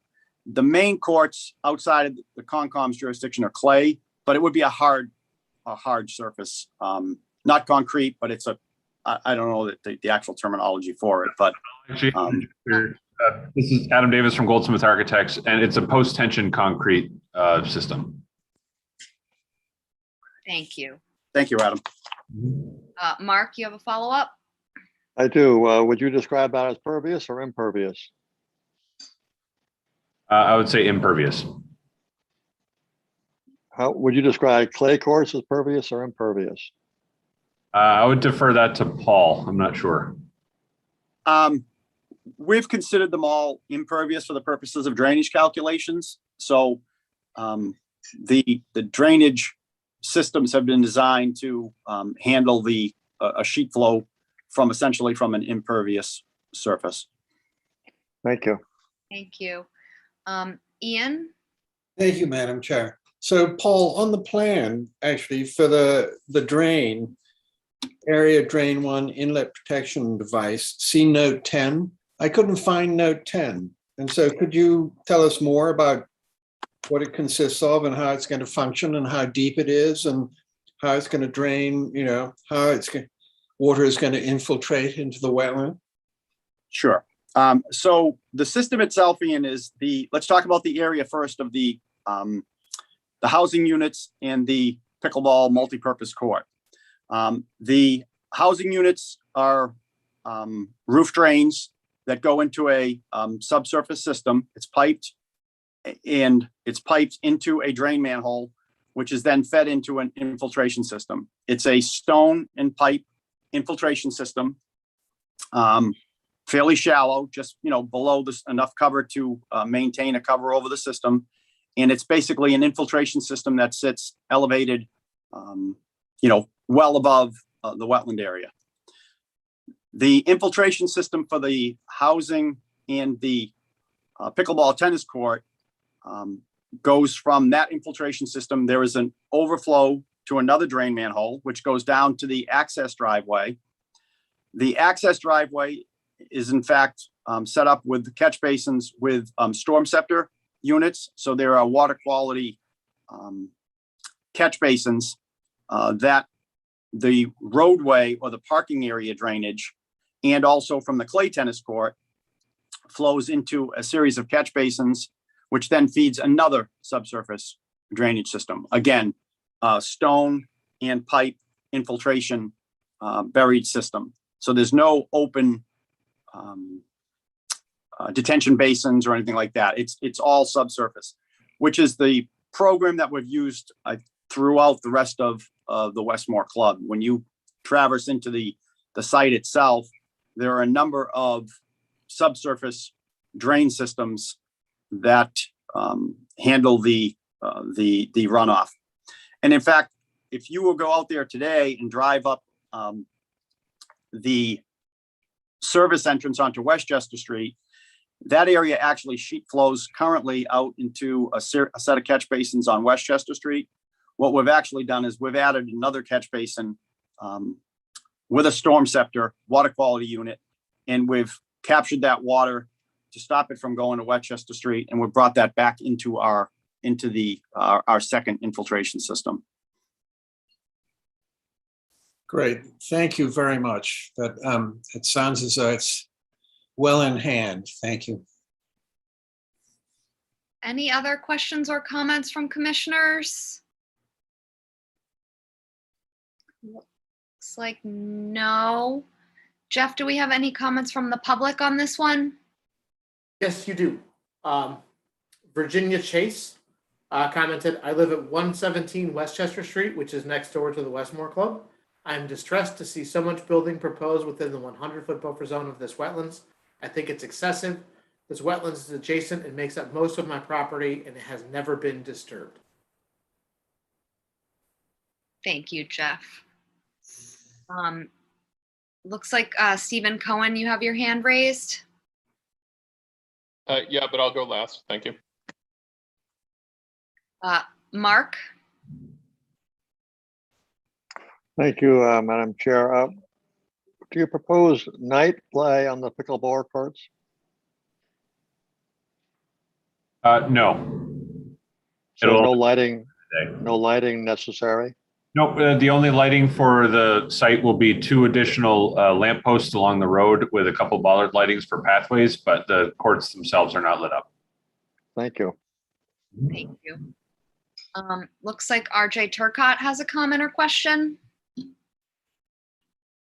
Yes, thank you, Chair Erisman. RJ Turcott for Nantucket Land Council. I just, through the chair, would like to clarify with Mr. Santos that none of the fencing associated with the courts will be on or within the 50-foot line, as well as, I'm not sure about subsurface drainage, but it looks like that's right on the 50 as well. But you guys might be able to clarify. I don't know if that actually counts as a structure. So those are just my 2 questions. Thank you.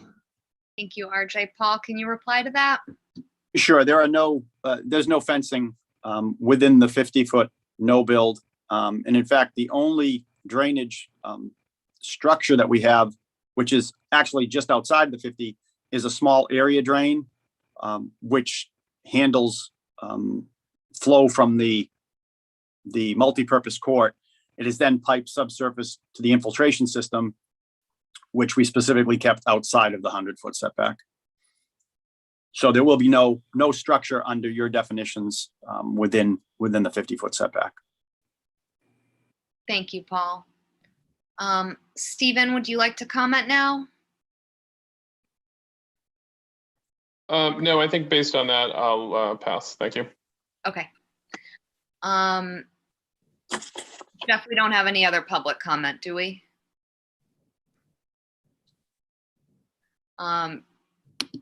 Do we have everything we would need to close this one?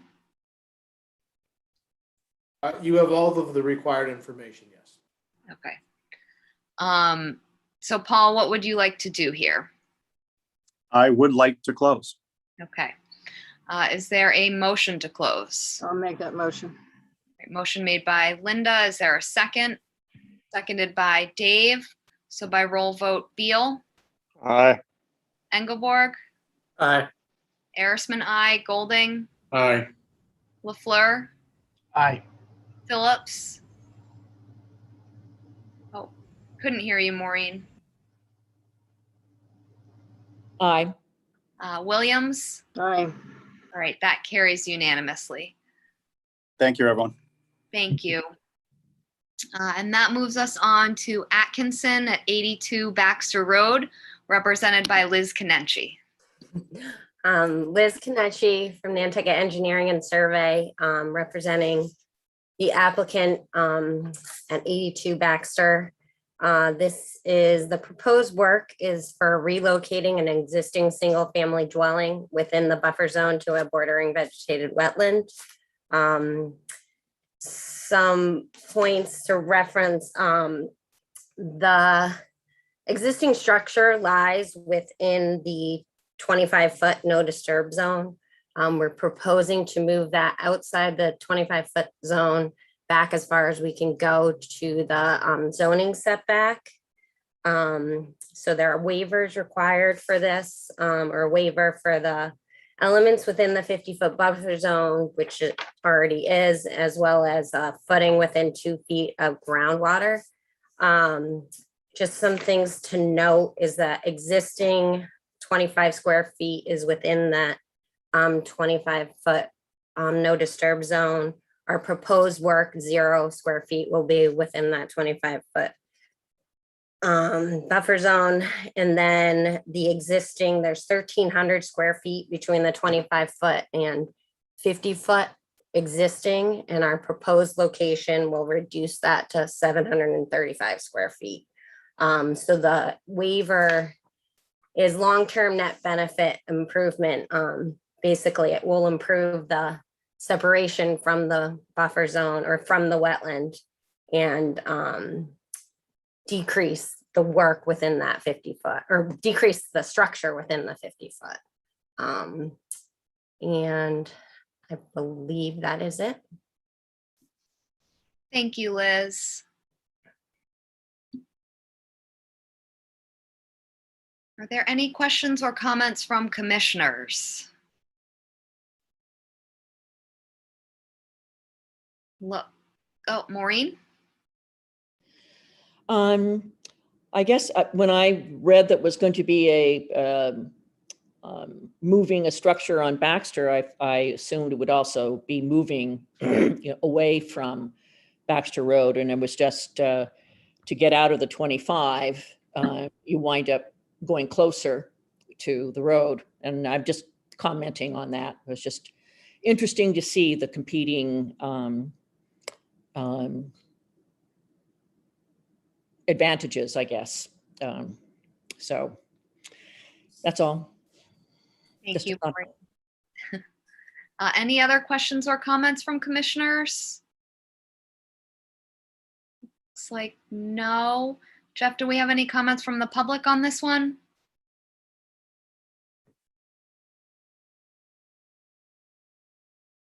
And do we have everything we would need to close?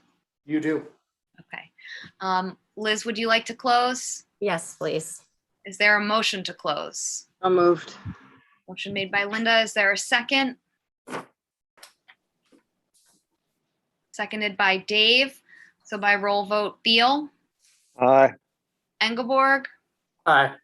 Arisman, I, Golding, Aye. LaFleur, Aye. Phillips, Aye. Williams. Aye. All right, that carries unanimously. Thank you, Liz. Thank you. Not for nothing, Liz is much faster than Art. I'll tell him.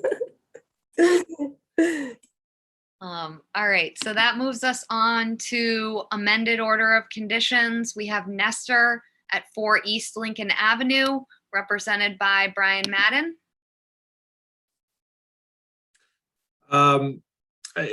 We'd like to continue this, please, Okay, so continue until August 26th. please. Okay, perfect. Thank you. Well, that will move us on then to minor modifications. We have Nantucket Land Council at Nantucket Harbor, represented by RJ Turcott. Hello, everyone. RJ Turcott again for the Nantucket Land Council. Chair Arisman, as well as the rest of the commission, would you all be amenable to Alyssa and I doing the update and minor mod just all at once right now? I think that that's fine. Are there any objections to that?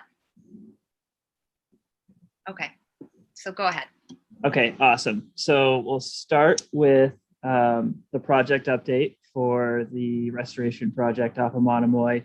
It is my great pleasure to introduce Dr. Alyssa Novak of Boston University, who has been leading this restoration project since 2018 for us. So I'll let you take it away, Alyssa.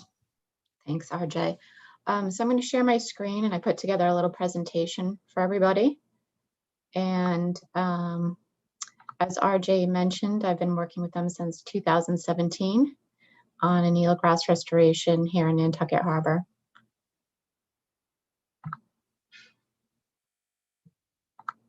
Can everybody see my screen? Yes, we can. Okay.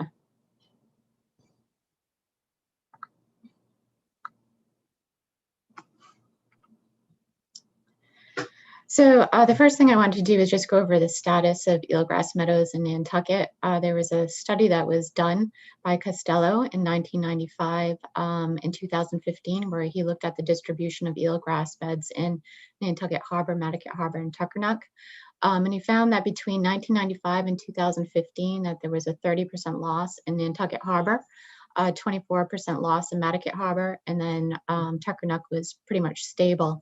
DMF did flyovers the last couple of years, and they assessed Nantucket Harbor again, as well as Madtucket Harbor, and they've confirmed that there's been an additional 10% loss. So overall, eelgrass beds are declining in the system. The major factor that's contributing to loss is increase in nutrient loading. So in general, for those of you that aren't familiar with eelgrass, it is nutrient limited in a pristine environment. As you start increasing nutrients, it starts to grow, which is great. However, it reaches a threshold where it can't tolerate any more nutrients. And so when that happens, you start to see other organisms growing in the system, such as epiphytes. Epiphytes are these little red dots that you're seeing on the plants. And you also see an increase in macroalgae. And when you get an increase in epiphytes as well as macroalgae, they begin to block the light that's available to the plants for photosynthesis. And so they end up dying over time. And then you end up having a system which has no seagrass. So I started working with the Land Council in 2017. We decided to try a restoration out at the second pier in Monomoy. We chose this location because it's fairly well flushed. And so it doesn't have a lot of the nutrient issues that other parts of the Nantucket Harbor system has. The second reason why we chose this location is because eelgrass disappeared from this area back in 2012 due to a shoaling event, and it hadn't recovered. And so we thought it was just a good idea to try to jumpstart the recovery of eelgrass in this part of the system by doing a restoration. We've been planting a ½ acre, and transplanting efforts started in 2018 in the spring, and they ended in the fall of 2020. We've been using vegetative shoots, which are adult shoots, and planting them at the sites.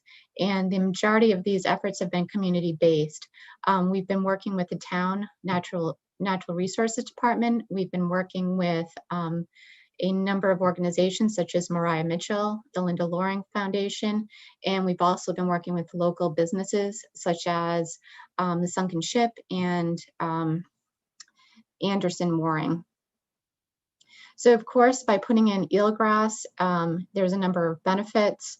One of the primary benefits for Nantucket Harbor is its habitat for scallops, and we know that scallops are declining. There are other benefits to eelgrass. They help to stabilize sediment. So if the plants are stabilizing the sediment, you don't have to dredge channels. These plants also help to baffle wave energy, and so that reduces currents. And they also take up a lot of carbon, which is stored below ground as biomass, so this helps to mitigate for climate change. So now I'm just going to quickly go over our restoration methods, and then I'll talk about our results to date. We've been harvesting out at Hussey Shoal with the community, and what we do is we put divers into the water and they harvest shoots, and they do this by just placing their hands underneath the shoots and pulling them up, similar to weeding. The shoots then come back to shore. They go out on a boat and they are cleaned, and we cut down the roots and the rhizomes for planting, and we bundle them into groups of 5. After that, they're brought out to the restoration site, and we have 5 transect lines, and we have divers plant along these transect lines. We plant in the following configuration. There are 5 plants that are in a bundle. We call that a planting unit. And we put out 5 planting units in 1 meter on one side of the transect line, and then another 5 planting units on the other side of the transect line. So each transect line gets 5,000 shoots, or that's 25,000 shoots per ½ acre. So we've started monitoring, and to monitor, we have 2 different methods. We do in situ monitoring, where we go out and we calculate the survival of the planting units. So that's just basically presence or absence. And then we also do some measurements of percent cover, canopy height, shoot density. We look for reproductive individuals, and we also look at aerial extent. So that's aerial expansion. We've also been using drones to assess expansion of the plots. So between 2019 and 2020, we saw survival anywhere between 25% and 70% along our transect lines. We transplanted transect lines 1 through 3 first in the first year, and then 4 and 5 in the last year and a half. By looking at aerial expansion with a drone, we've seen 25 to 27% expansion, and that is considered good. And we've also seen patches of eelgrass expanding from outside of the area into the restoration site. And we think the reason why that is happening is because we've closed down not just the restoration area, but a buffer around it. And so this has prevented any shellfishing in the area. It's also prevented any boats from coming in, which can damage the plants as well as mess up it. They pretty much come in, and if you're raking the bottom or if you're putting a boat in the area, it doesn't allow seedlings to establish themselves. So I just wanted to show people what it looks like down at the site. This transect line was, or this video was taken shortly, maybe about 6 months after we started planting. And this is what the planting units look like when we first put them in. You can see they're just dispersed over a couple of meters.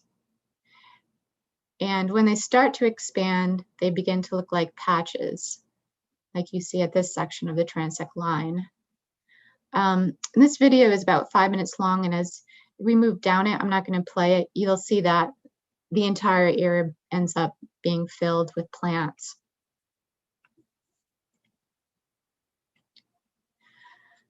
So here is 2 images. Left is a Google image, and the right is our drone image. On the left, this was a map showing the restoration site in 2017, as well as the transect lines. And then on the right is the image from 2019, 2020. As you'll see in 2017, there was no eelgrass in the area. However, in 2020, we're seeing significant eelgrass patches within our transect lines, as well as outside. And again, we think this is due to just closure of the area. And so any seeds are allowed to recruit and establish themselves as well as grow. So in summary, we have overall 43% survival at 24 months post-transplantation for transects 1 through 3, and 12 months post-transplantation for transects 4 through 5. Just to repeat, the closure of the site to boating and shell fishing activity appears to have allowed further recruitment, so this is great. And just for everyone's general information, Evans and Short put out a paper in 2005, and they defined success as anything greater than 25% expansion. So we are definitely meeting that target. And that is it. I don't know if anyone has any questions. Thank you, Alyssa. I do have a question through the chair. Yes, Alyssa, can you stop screen sharing first? Yes, no problem. Thank you. And then Linda. I find this fascinating. I've, grew up here, and there was a lot more eelgrass back in the day, and we all scalloped. I applaud your efforts. What is to stop the new plants from getting whacked the same way the eelgrass has been whacked for the last 20 or 30 years? Are they more resistant to what's inhabiting the harbor with all the nitrates and all of the fertilizers that people are still using against the law? I think at Monomoy, the area is better flushed, and so that particular site is going to establish itself. But I do think that water quality needs to improve in the rest of the harbor to prevent further declines. You don't always want to be moving towards restoration. You want to be protecting your resource and allowing it to grow in conditions that are favorable so that it can expand on its own. I hope we win this battle. Thank you, Linda. Ian? Yes. So I noticed, that you, in your NOI, you reference both whales and Zhao Bay, or however it's pronounced in China. And you also, it says that, they basically, the eelgrass shares common characteristics throughout the Northern Hemisphere. Do they have, sort of building on Linda's question, do they all have the same DNA, or are some intrinsically more resistant to these nutrient loads than others? Has there been much research on that?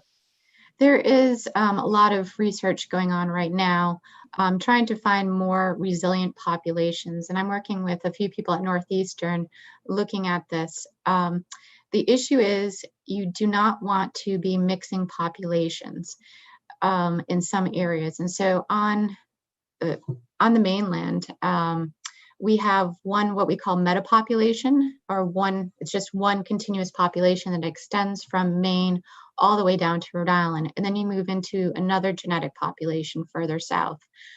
There hasn't been a lot of genetics done for the Nantucket population, but right now I'm very hesitant about introducing any populations from any other location, even if those populations are exposed to higher nutrient loads.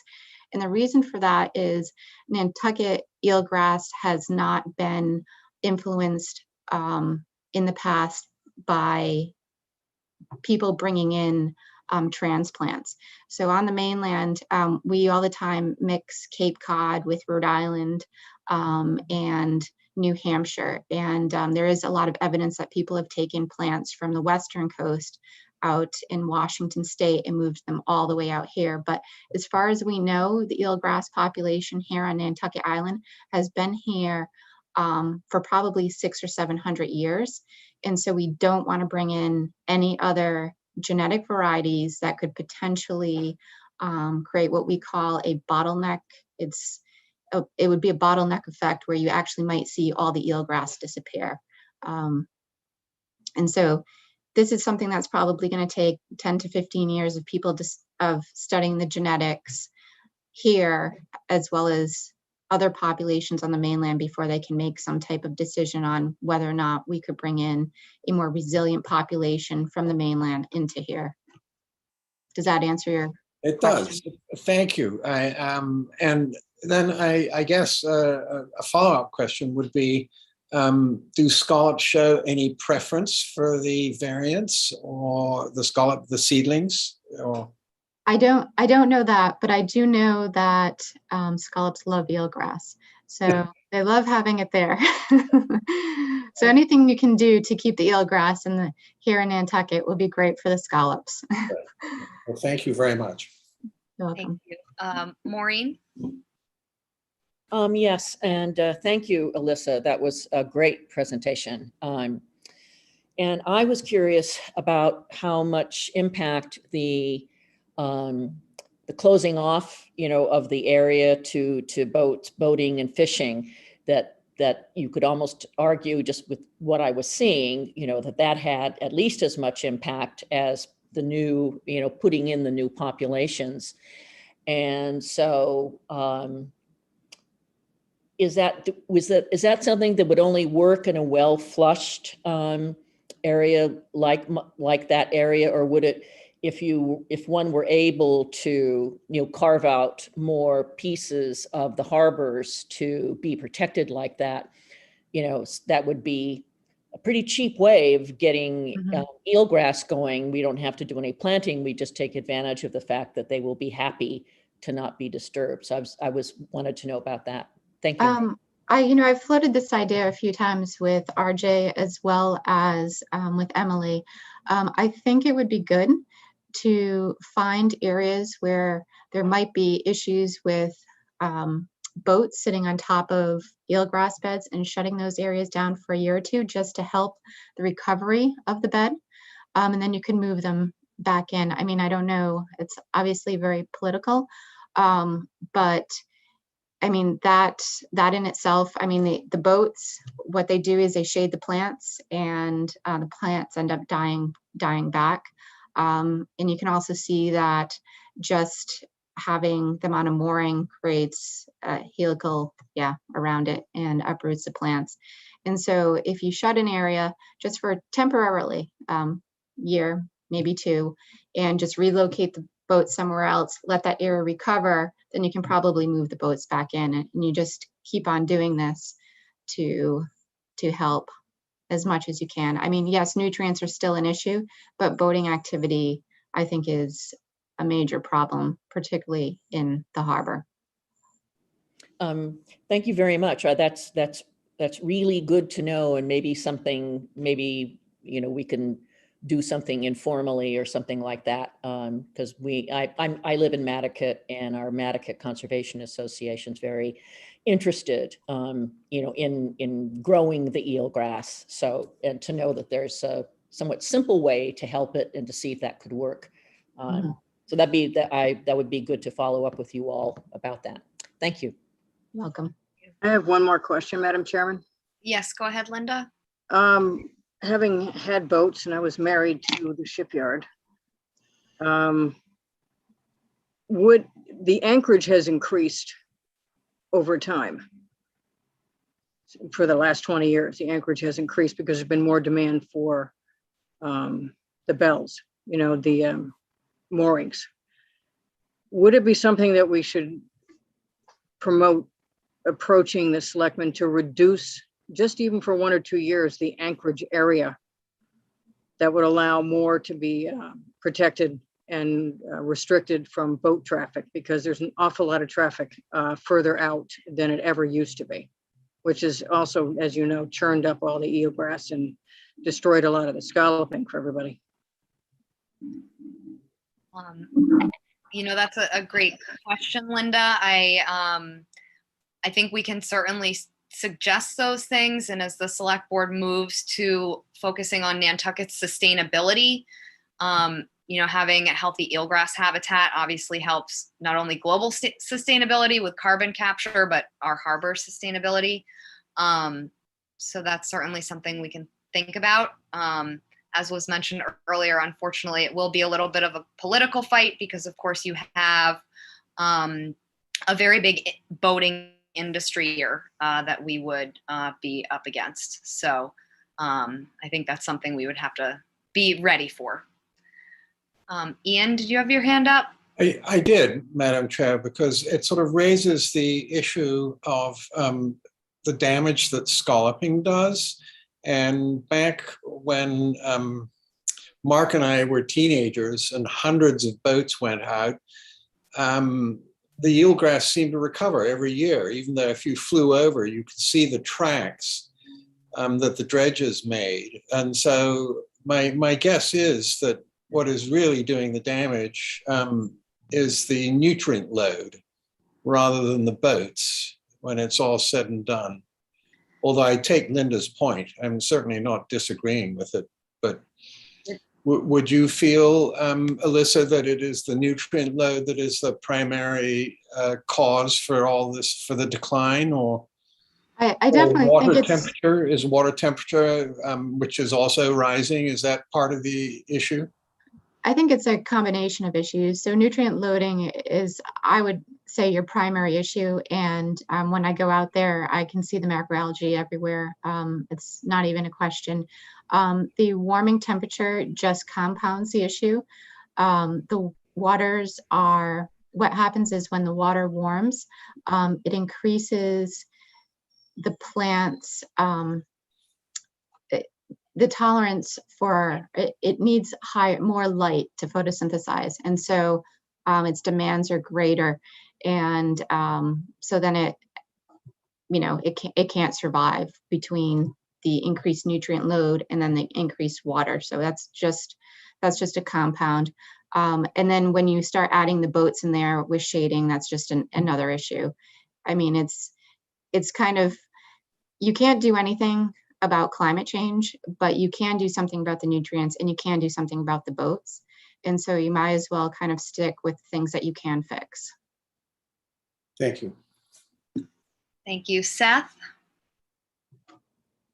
Thank you, Madam Chair. And I think although these larger harbor considerations regarding scalloping or boat anchorage or mooring are interesting, I would implore people to bring those harbor level concerns to the Shellfish and Harbor Management Board, who can kind of discuss harbor-wide recommendations as a whole, and then bring their recommendations for an updated shellfish management plan to the select board at a later date.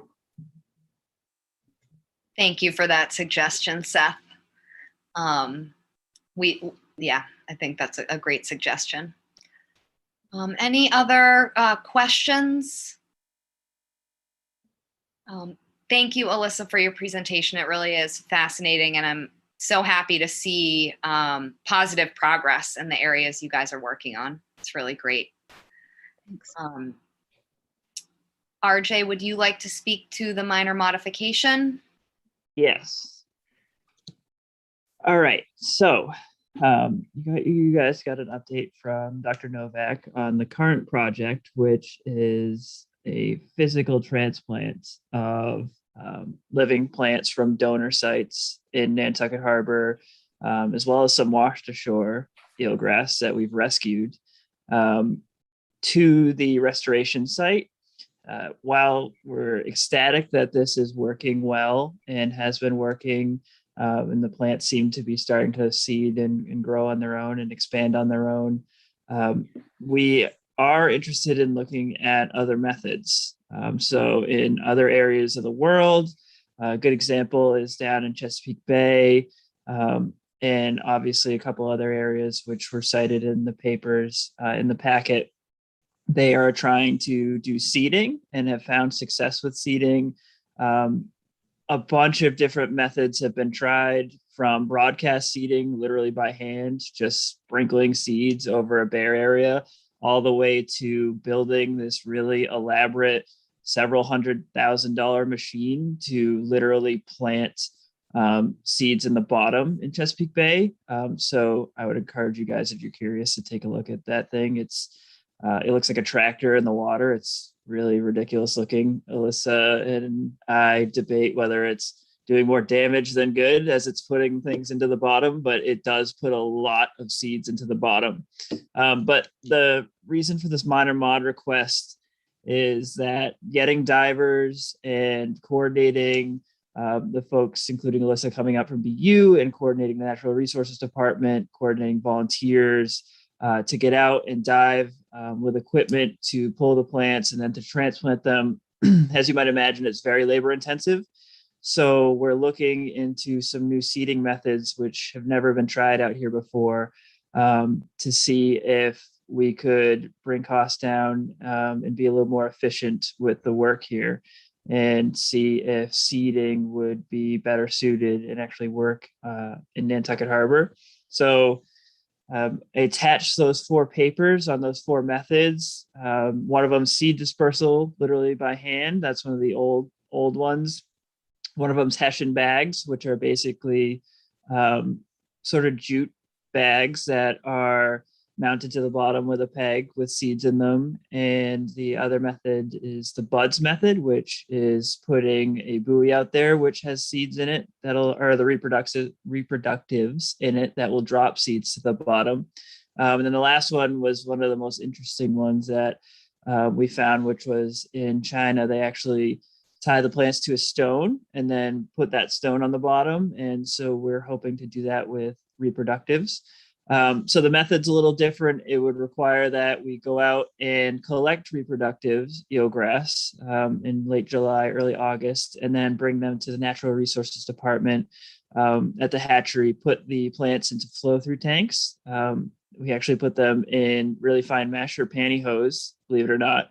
And you keep them alive in the flow-through tanks until they drop their seeds, and then you clean up the seeds and you bring them out, and we're hoping to try one of these 4 methods to see if we can get a little more bang for our buck as far as getting more of these plants in the ground and growing. There's a lot of variables between currents and predators, crabs, things like that, that may or may not influence how this goes, but we want to try it, especially since we feel like we have some momentum and we have a good relationship with the town's Natural Resources Department and all the local businesses and volunteers who have been helping us out. So we're hoping to give this a try, see how it works, and if it's successful, we can start implementing it further in other parts of the harbor. Thank you, RJ. Are there any questions or comments about the minor mod? Seth?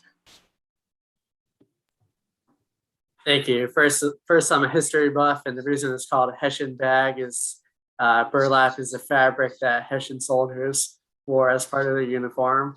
But I do have a question related to the how the different seeding mechanisms are actually going to be taking place. So you have 4 methods. Are you proposing like a quadrant where each of these 4 methods would be tried at 1/4 of the site? And also, or would it be a yearly thing? Each thing would be tried for 1 year, or to be an adaptive management plan where you try something until it doesn't work and then you try something else. So I think before I feel comfortable moving forward in this, I'd just like a little bit more information about more specifically what you're proposing to do, when and where. Gotcha. So yes, we would be trying it in a very specific spot within the area that's already permitted for regular transplanting. And the way it works with the funding we're applying for right now, we actually have to have not only a backup plan for if it doesn't work, but we also have to have a 5-year monitoring plan for afterward. So no matter what, whether it works or it doesn't, we'll be monitoring both physically, Alyssa coming out here to check on where we have put these seeds down to see if they've actually germinated and started to take off on their own, as well as the drone imagery. And if it doesn't work, if there's an act of God, if there's a hurricane that comes through and just shoals the whole area over like it has in the past or anything like that, we have a backup plan as far as doing just the regular transplanting, physical transplanting work, which was already successful. Thank you, RJ. Seth, does that answer your question? I think so. So all 4 mechanisms are going to be tried in the different location at the site. Yes, within that site, we're going to try all 4 of them at once. So the Hessian bag, thank you for that background on the Hessian bag. That one's a little more, as well as the buds method, a little more protected from predators. So broadcasting the seeds is the simplest, cheapest, easiest method, but not only could currents carry them off, which they mentioned in the paper, but our green crabs, our mud crabs, every other crustacean on the bottom that likes to eat that sort of thing might actually be able to take off with them. The nice thing about the Hessian bags is they'll be able to start to germinate in there and have a little more of a fighting chance rather than just sitting on the bottom. So we're going to try all 4 of them at once within that restoration area and see which one of them actually works, and go with that one. Thank you, RJ. Are there any other questions about the minor mod? Looks like no. Jeff, do we have everything we would need to issue the minor mod? Okay. Is there a motion to issue the minor mod? Motion made by Ian, seconded by Maureen. So by roll vote, Beal, Aye. Engelborg, Aye. Arisman, aye. Golding, Aye. LaFleur, Aye. Phillips, Aye. Williams. Aye. Right, that carries unanimously, and wish you guys more success. And I hope you get lots of scallops, Alyssa. Thank you. All right. We're running out of scallop shells for driveways too. All right, so that moves us on to 36 Lilly Street LLC at 36 and 36B Lilly Street, represented by Brian Madden. I have to recuse from this. It's an old project. I got the building out for the land bank. Thank you. All right, thank you very much, Brian Madden from LEC Environmental. Also on with me is Sarah Alger, representing the applicant. So we were previously before you back in November. We had filed an extension request prior to the state issuing clarity on the tolling for permits during COVID. And since we've received that clarification, or that came to light actually during the meetings, the permit is still valid. And so we had an on-site back in December with conservation staff, DPW staff, the land bank, and the applicants to discuss next steps, design to accommodate everyone's interests and concerns and questions on the property. And the project was redesigned. The land bank ultimately acquired 36 Lilly Street. And so what this minor mod is to formalize what has taken place to date, basically to eliminate the proposed structure on 36 Lilly, and then provide updated locations, dimensions for the previously 2 approved structures on 36B Lilly Street, with some updated landscape patio elements to the project. And 36B Lilly is located greater than 50 feet away from the vegetated wetlands on 36 Lilly.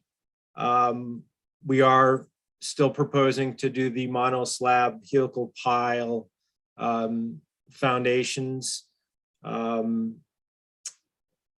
the northerly structure, runoff from that area in the patio will be directed to a subsurface infiltration system located under the patio. There will also be a stone infiltration trench around the perimeter of the southerly structure with roof leaders to the existing catch basin that connects to the town drainage system located within the southeasterly portion of the site. That's where we will dewater to. And this design incorporates the potential for inclusion of a future 15-foot wide drainage easement along that southerly portion of the site. That was discussed with DPW as something would accommodate their needs for future updates or maintenance of that drain line. And that drain line does extend on several properties to the east out towards center that there's currently no formal easement on, and I think the town is working on updated survey and drainage design for that system. This design itself doesn't interfere with Land Bank's future plans for 36 Lilly and the larger Lilly pond property and some of those restoration activities. Certainly a lot less going on with this minor mod, and ultimately about a 2,000 square foot reduction in previously approved structures. And with that, I'll just turn it over to questions. Thank you, Brian. Are there any questions or comments from commissioners?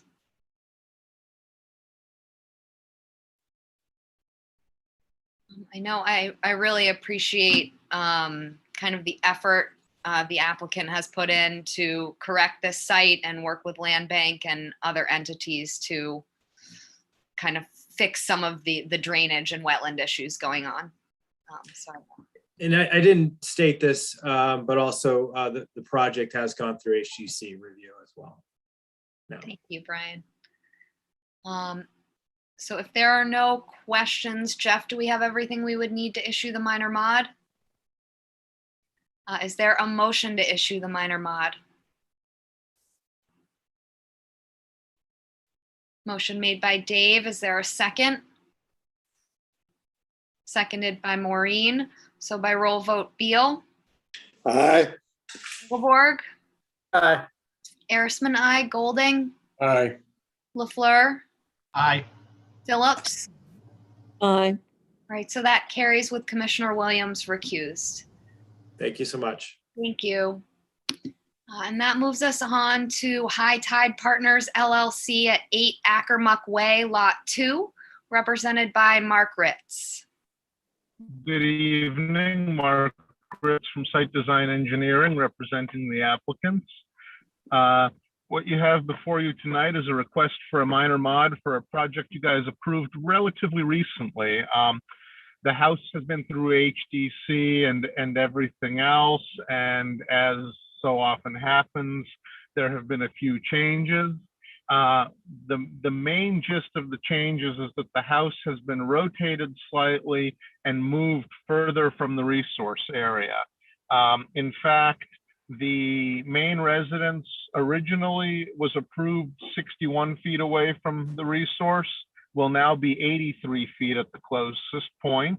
The pool was originally 51 feet away and will now be 57 feet. The pool cabana was 76 feet and is moving slightly closer to 69 feet. The deck was originally 63 feet and will now be 73 feet away. And we've added a small garage, which at its closest point is 94 feet from the wetland. One of the issues that came up when we were originally permitting this was the grade adjacent to the berm and drainage off the patios. We're maintaining the infiltration system that we had originally designed for the patio runoff. And we're not changing the grade at the top of the slope adjacent to the wetland. In fact, we've changed the elevations around the house slightly. Those are going down about 1/2 foot. So we will have a very gentle pitch away from the wetland towards the upland portion of the property, further helping reduce sheet flow down that slope. That's pretty much all we have. I'll be happy to answer any questions. Thank you, Mark. Are there any questions or comments from commissioners? Looks like no. Jeff, do we have everything we would need to issue the minor mod? Is there a motion to issue the minor mod? So moved. Motion made by Linda. Is there a second? Seconded by Dave. So by roll vote, Beal, Aye. Engelborg, Aye. Arisman, I, Golding, Aye. LaFleur, Aye. Phillips, Aye. Williams. Aye. All right, that carries unanimously. Thank you, Mark. Thank you. And that now moves us on to certificates of compliance. We have Nantucket Islands Land Bank, Madden Valley Road. And I believe we have Liz Canencion to represent this one. I think I may be doing this one in her stead. I think she may be hanging out for the orders, but this was for the replacement, not the replacement, this was for the installation of those stairs at Madden with the seasonal aluminum stairs that are to be installed. They're installed and functioning correctly and installed correctly, and we're recommending the issuance of that certificate of compliance. Thank you, Jeff. Ian? So issued, so moved. All right, is there a second? Seconded by Mark, so by roll vote, Beal, Aye. Engelborg, Aye. Arisman, I, Golding, Aye. LaFleur, Aye. Phillips, Aye. Williams. All right, that carries unanimously. And that moves us on to Brock's Court LLC at 2 Brock's Court. All right, this is another one. I told Brian that he could go because Brian clocked in tonight because he's on vacation and Don is on vacation and he lost the short straw poll and got to come to the meeting tonight while he was on vacation. But this was for those who remember, this was for the restoration of that kind of the lawn area at 2 Brock's Court. To give everyone a little bit of a history lesson. So the trees have all been installed. The correct number is in there. And I have to say, I even went out again this morning just to take another look at it.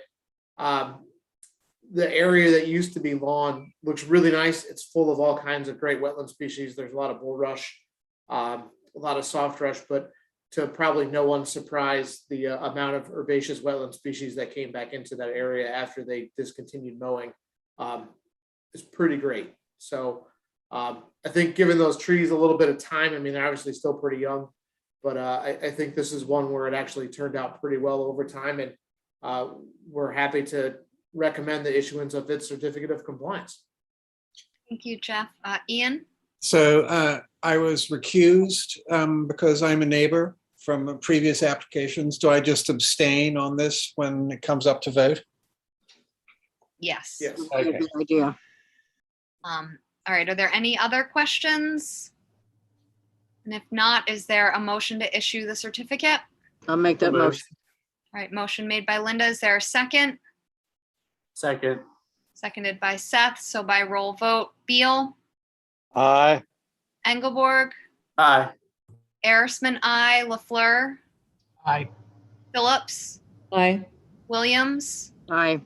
All right, so that carries with Commissioner Golding abstaining. And then that moves us on to Sankaty Bluff Group LLC at 75 Baxter Road. Yes. So this is another one of Arch. This was for the relocation of the structure and some new driveway work and things at 75 Baxter Road. And again, it's a site that we found to be in compliance and we recommend the issuance of this certificate. Okay. Are there any questions from commissioners? And if not, is there a motion to issue the cert? So moved. Is there a second? Seconded by Dave. So by roll vote, Beal, Aye. Engelborg, Aye. Arisman, I, Golding, Aye. LaFleur, Aye. Phillips, Aye. Williams. Aye. Right, that carries unanimously. And that moves us on to 36 Easton Corp. at 36 Easton Street. 36 Easton Street was for the reconstruction of the bulkhead on 36 Easton Street. And again, we found from the plan and our inspection that it's in compliance and recommend its issuance. Are there any questions about this cert? And if not, is there a motion to issue? So moved. I think Ian got you with his hand raised. Second. Linda, I'll give you the second. So by roll vote, Beal, Aye. Engelborg, Aye. Arisman, I, Golding, Aye. LaFleur, Aye. Phillips, Aye. Williams. Aye. Right, that carries unanimously. And that moves us on to Griswold at 14 and 8 Sachem Road. Jeff, this one had no work actually done, correct? Correct. This is one where the order has expired and no work was done. So we're just seeking to invalidate that order and we're recommending that can be done. Okay, so is there a motion to invalidate the order? So moved. Is that both of them, Madam Chairman, or just the first one? Just the first one. Okay. Second. So by roll vote, Beal, Aye. Engelborg, Aye. Arisman, I, Golding, Aye. LaFleur, Aye. Phillips, Aye. Williams. Aye. All right, so that order is invalidated. And that moves us on to Griswold at 14 Sachem Road. And I guess I should have specified this one is SE 482738. Perfect. So this was one that was for the relocation of the dwelling with some just regular site work around relocating it a little bit farther away from the wetland. It was amended to include the construction of a deck, but from the as-built plan and our inspection, we would say that it's in compliance. Thank you, Jeff. Are there any questions about this cert? Not, is there a motion to issue? So moved. Is there a second? Seconded by Dave. So by roll vote, Beal, Aye. Engelborg, Aye. Arisman, I, Golding, Aye. LaFleur, Aye. Phillips, Aye. Williams. Aye. Right, that carries unanimously. And that moves us on to John T. Jr. and Bessie B. Connolly at 54 Hulbert Avenue. So this was for some additions on some dwellings, a garage, and then a new driveway, and then some walkways on the site and a landscaping wall. But again, this is one that we would recommend the issuance of the certificate of compliance. Thank you, Jeff. Are there any questions about this cert? Seeing not, is there a motion to issue? So moved. Is there a second? Seconded by Dave. So by roll vote, Beal, Aye. Engelborg, Aye. Arisman, I, Golding, Aye. LaFleur, Aye. Phillips, Aye. Williams. Aye. Right, that carries unanimously and moves us on to Little Corner LLC at 122 Walwinet Road. This was one for replacement of some septic components and then the installation of a little stretch of elevated walkway. Again, we've confirmed the septic is in compliance with the Board of Health and inspected the site for compliance and would recommend the issuance of its certificate of compliance. Thank you, Jeff. So moved. All right, so motion made by Ian. Is there a second? Seconded by Maureen. So by roll vote, Beal, Aye. Engelborg, Aye. Arisman, I, Golding, Aye. LaFleur, Aye. Phillips, Aye. Williams. I'm not sure about this. I'm going to go ahead and recuse because I may have had the property next door. Okay, Oh, actually, this is my project. These are classmates from home. Yeah. I'm recusing from this. okay, so that carries with Commissioner Williams recused. And that moves us on to Robert K. and Lacey P. Brandt at 4 Ames Avenue. Yes, so this one for 4 Ames was the relocation of the building away from the eroding coastal bank and the installation of a tight tank. We'd recommend that work was done in compliance and that certificate could be issued. Thank you, Jeff. If there aren't any questions from commissioners, is there a motion to issue the cert? Mark, you making that motion? Is there a second? Second. Seconded by Linda. So by roll vote, Beal, Aye. Engelborg, Aye. Arisman, I, Golding, Aye. LaFleur, Aye. Phillips, Aye. Williams. Aye. All right, that carries unanimously, and that moves us on to orders of conditions. So Jeff emailed out draft orders this afternoon. And we will begin with Middle Slip LLC and Stones Throw LLC at 29B and 29C Old North Wharf. All right, so just as a quick reminder, this was for the maintenance dredging for the slips at the end of Old North Wharf that Art presented last time.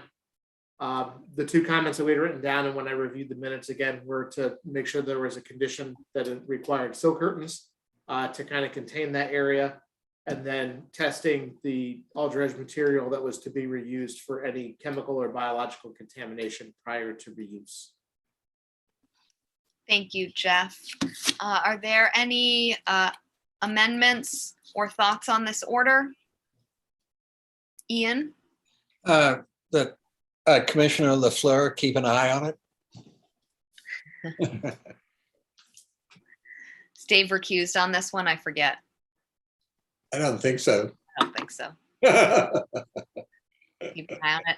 All right, so if there aren't any amendments, is there a motion to issue as drafted? So moved. There's seconded by Linda. So by roll vote, Beal, Aye. Engelborg, Aye. Arisman, I, Golding, Aye. LaFleur, Aye. Phillips, Aye. Williams. Aye. All right, that carries unanimously. And that moves us on. Jeff, do you want ideas about Hurley? Oh, it's maybe later in the agenda. Yeah, sorry, I got the Hurley mixed up with the 33 because I wasn't sure which order we're gonna take them in, so I mixed them up. But I was just gonna add on that last one really quickly. That's one, the middle slip. We need to issue that kind of tomorrow to make the 21-day requirement because we had the 3-week gap. So I just emailed you guys the order to sign electronically. So if you guys could do that sooner than later, that would be great. Hopefully I did it right. And I guess, Jeff, I'll see you at the office tomorrow for the signature. Yeah, for that one. And then I'll send the rest of them out in the certs and stuff all tomorrow. But this is the only one that was kind of time sensitive. So just a quick heads up. Okay. And hopefully I did it right because I didn't have Joanne to set that up. So Yeah, it worked. I just signed it.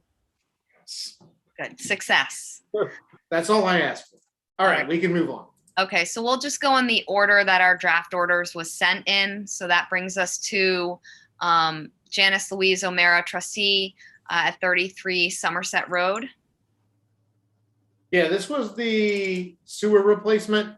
I mean, the septic replacement with sewer. I didn't really think of any conditions for that. I mean, it's a sewer line in the driveway. It seemed pretty straightforward. Thank you, Jeff. Are there any amendments from commissioners? And if not, is there a motion to issue as drafted? Motion made by Dave, seconded by Mark. So by roll vote, Beal, Aye. Engelborg, Aye.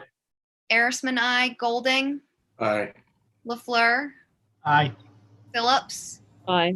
Williams. Aye. Right, that carries unanimously.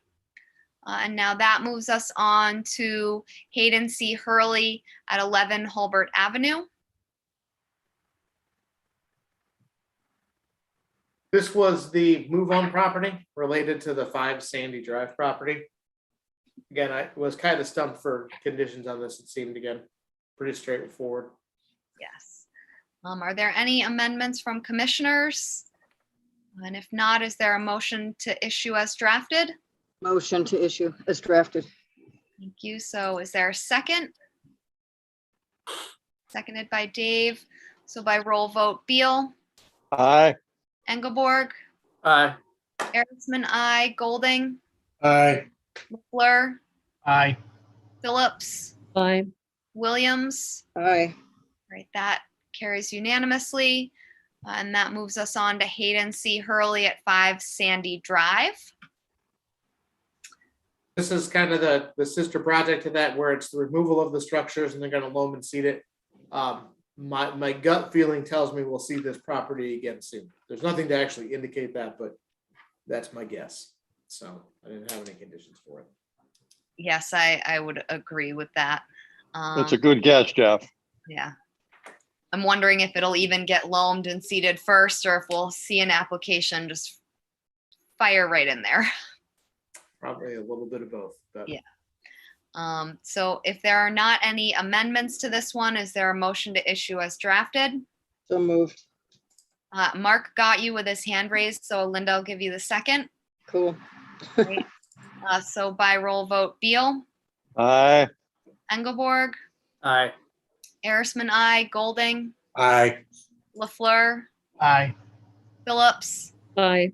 Williams. Aye. Right, that carries unanimously. And that moves us on to Glenn M. Schreiberg and Leslie A. Schreiberg at 60 Westchester Street.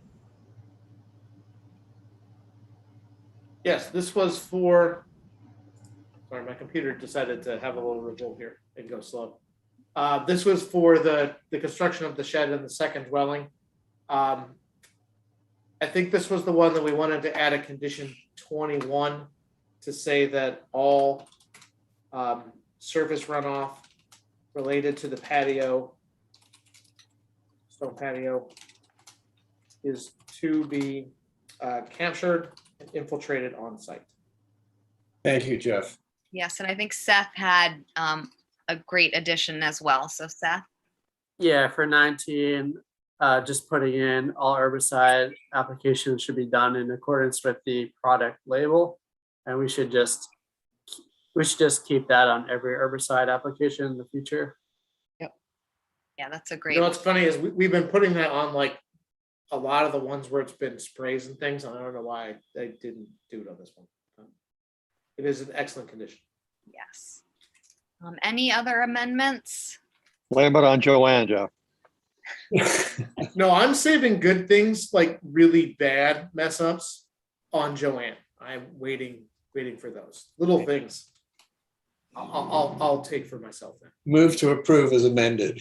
Perfect. Is there a second? Seconded by Mark. So by roll vote, Beal, Aye. Engelborg, Aye. Arisman, I, Golding, Aye. LaFleur, Aye. Phillips, Aye. Williams.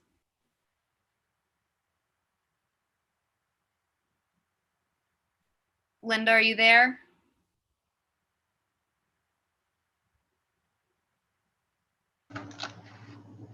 I would just take Aye. that as a, I was, yeah, aye. I keep forgetting it's not on. My son comes downstairs. I put it on mute. All right, so that carries unanimously. And that moves us on to Jeffrey Axezer at 14 Moores End Lane. this one was for, this was for the pool and the addition on the house. Yes. Are there any amendments to this order? And if not, is there a motion to issue as drafted? So moved. Is there a second? Seconded by Dave. So by roll vote, Beal, Aye. Engelborg, Aye. Arisman, I, Golding, Aye. LaFleur, Aye. Phillips, Aye. Williams. Aye. That carries unanimously. And that moves us on to the Westmore Club at 105 and 109 Westchester Street.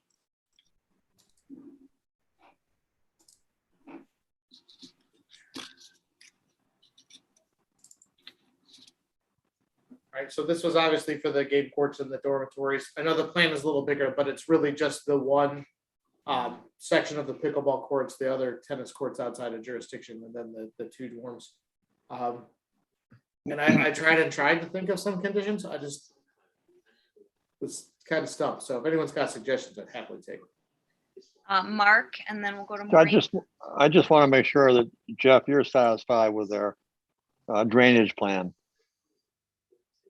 Yeah, I think their drainage plan is pretty good. I really like the fact that they have kind of a, like a backup and overflow to go with it, where they've put it together. I think that's really thoughtful. And it's something that, to be perfectly honest, a lot of drainage systems on the island frankly don't include or haven't historically included, and they should have, to deal with those events where, one system gets full or there's an issue, that there's a backup. So instead of having breakout or surface water runoff that causes problems or moves stuff around, there's a backup plan. So I think it's a pretty good one.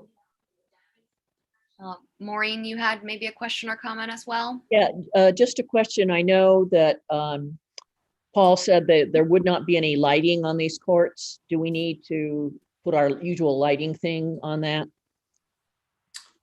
Sure, we could put a condition 19 that, no lighting is permitted. No lighting for the courts is permitted by this order. Yeah, I think that would be good. Good idea. Are there any other additions or amendments? And if not, is there a motion to issue as amended? So moved. Second. All right, so Seth got the motion, Linda got the second. So by roll vote, Beal, Aye. Engelborg, Aye.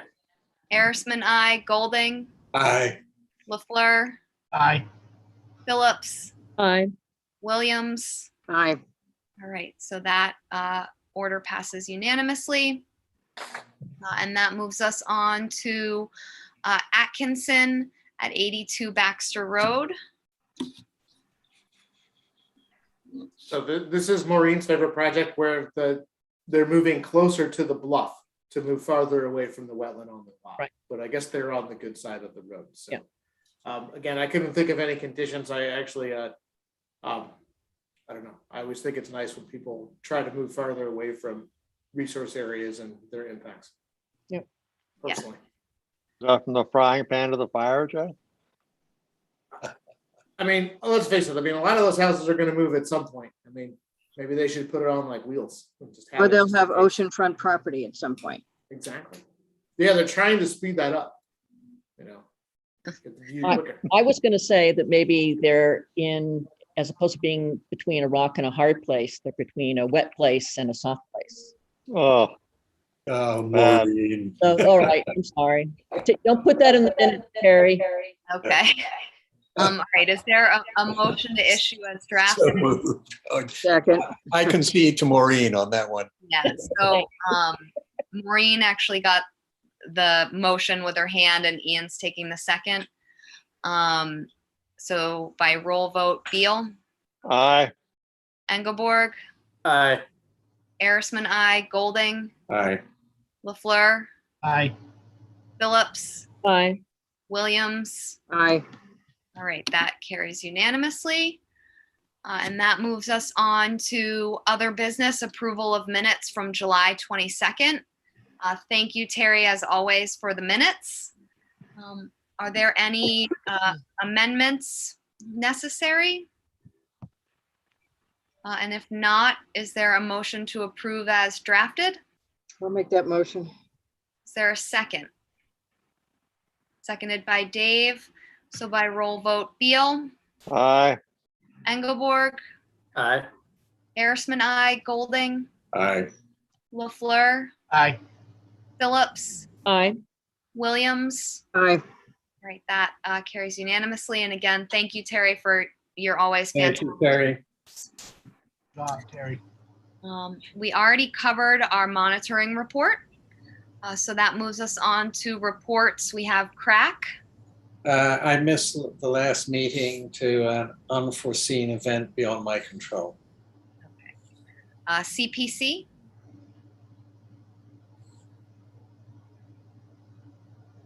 A CPC met. Mark? Yeah, Oh, Mark, you're muted. but Mark's the rep. I'm on it. I'm the vice chair. CPC meets on August 17th. Okay. And then NP and EDC. we didn't have our meeting because they couldn't get Zoom time. Okay, Jeez. we're back. Going with that. around. Great. Okay. All right, so that moves us on to commissioners' comments. Are there any commissioners' comments this evening? No, very well run meeting, Madam Chair. Oh, thank you, Linda.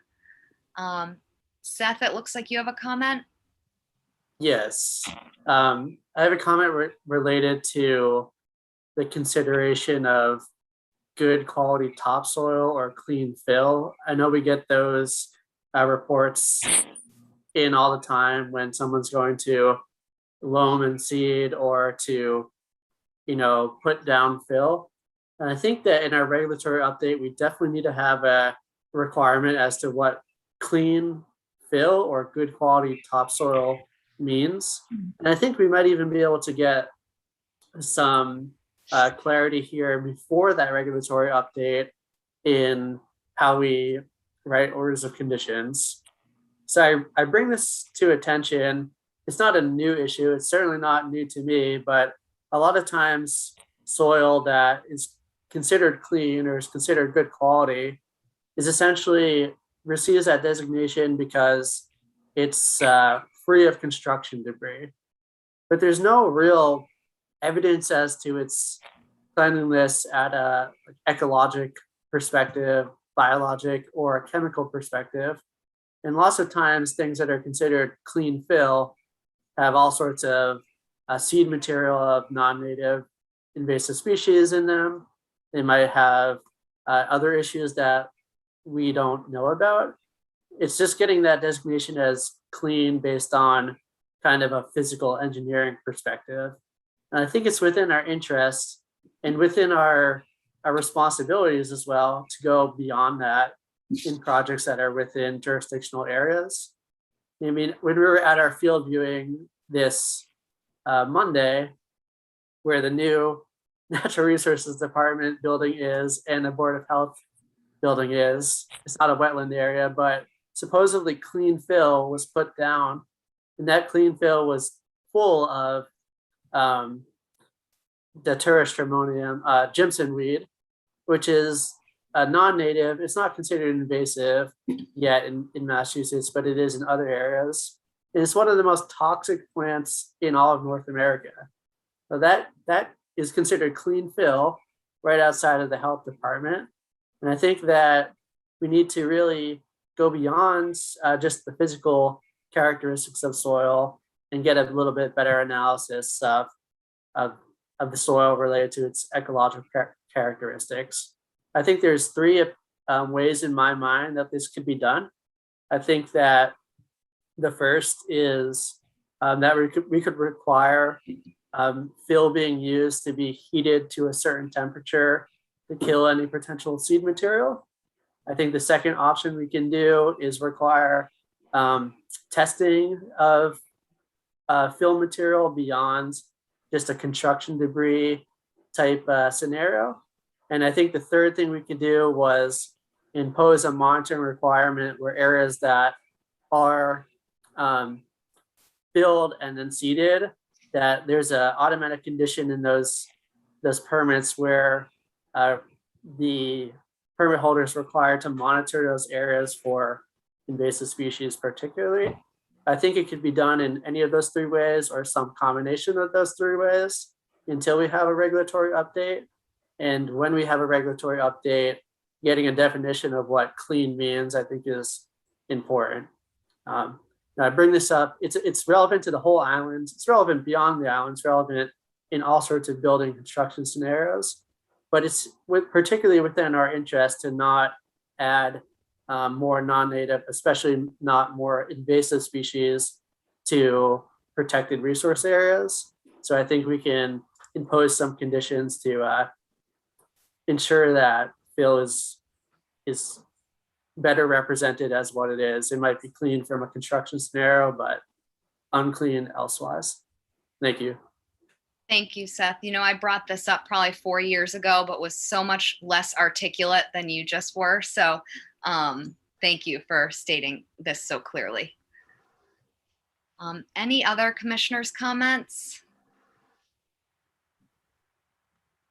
Looks like no, so that moves us on to administrator staff reports. Yeah, I was just gonna say, please keep a lookout. I already mentioned the middle slip one. I'm gonna try to have all the rest of the orders. I wanted to keep middle slip separate because it was time sensitive. I'm gonna have the rest of the orders to everyone tomorrow. And hopefully certs too. And then Ashley, maybe you can just come do the one tomorrow when it's done. And then we'll set up for another great signing party for Monday or Tuesday or something to do the rest. So that's there. And hopefully we have some job descriptions out for Joanne's job. So hopefully that will get posted soon and there'll be someone back to help with some of the administrative load here in the next, hopefully the next month, there'll be someone. So we're kind of breaking it around and we look out that we still have lots of interns and the hatchery's kind of filled up. So I've shirked off other responsibilities unrelated to Concom to a few other folks to deal with. So it's just kind of adapting and making it go. So other than that, that's all I was going to add. Thanks for the time this evening.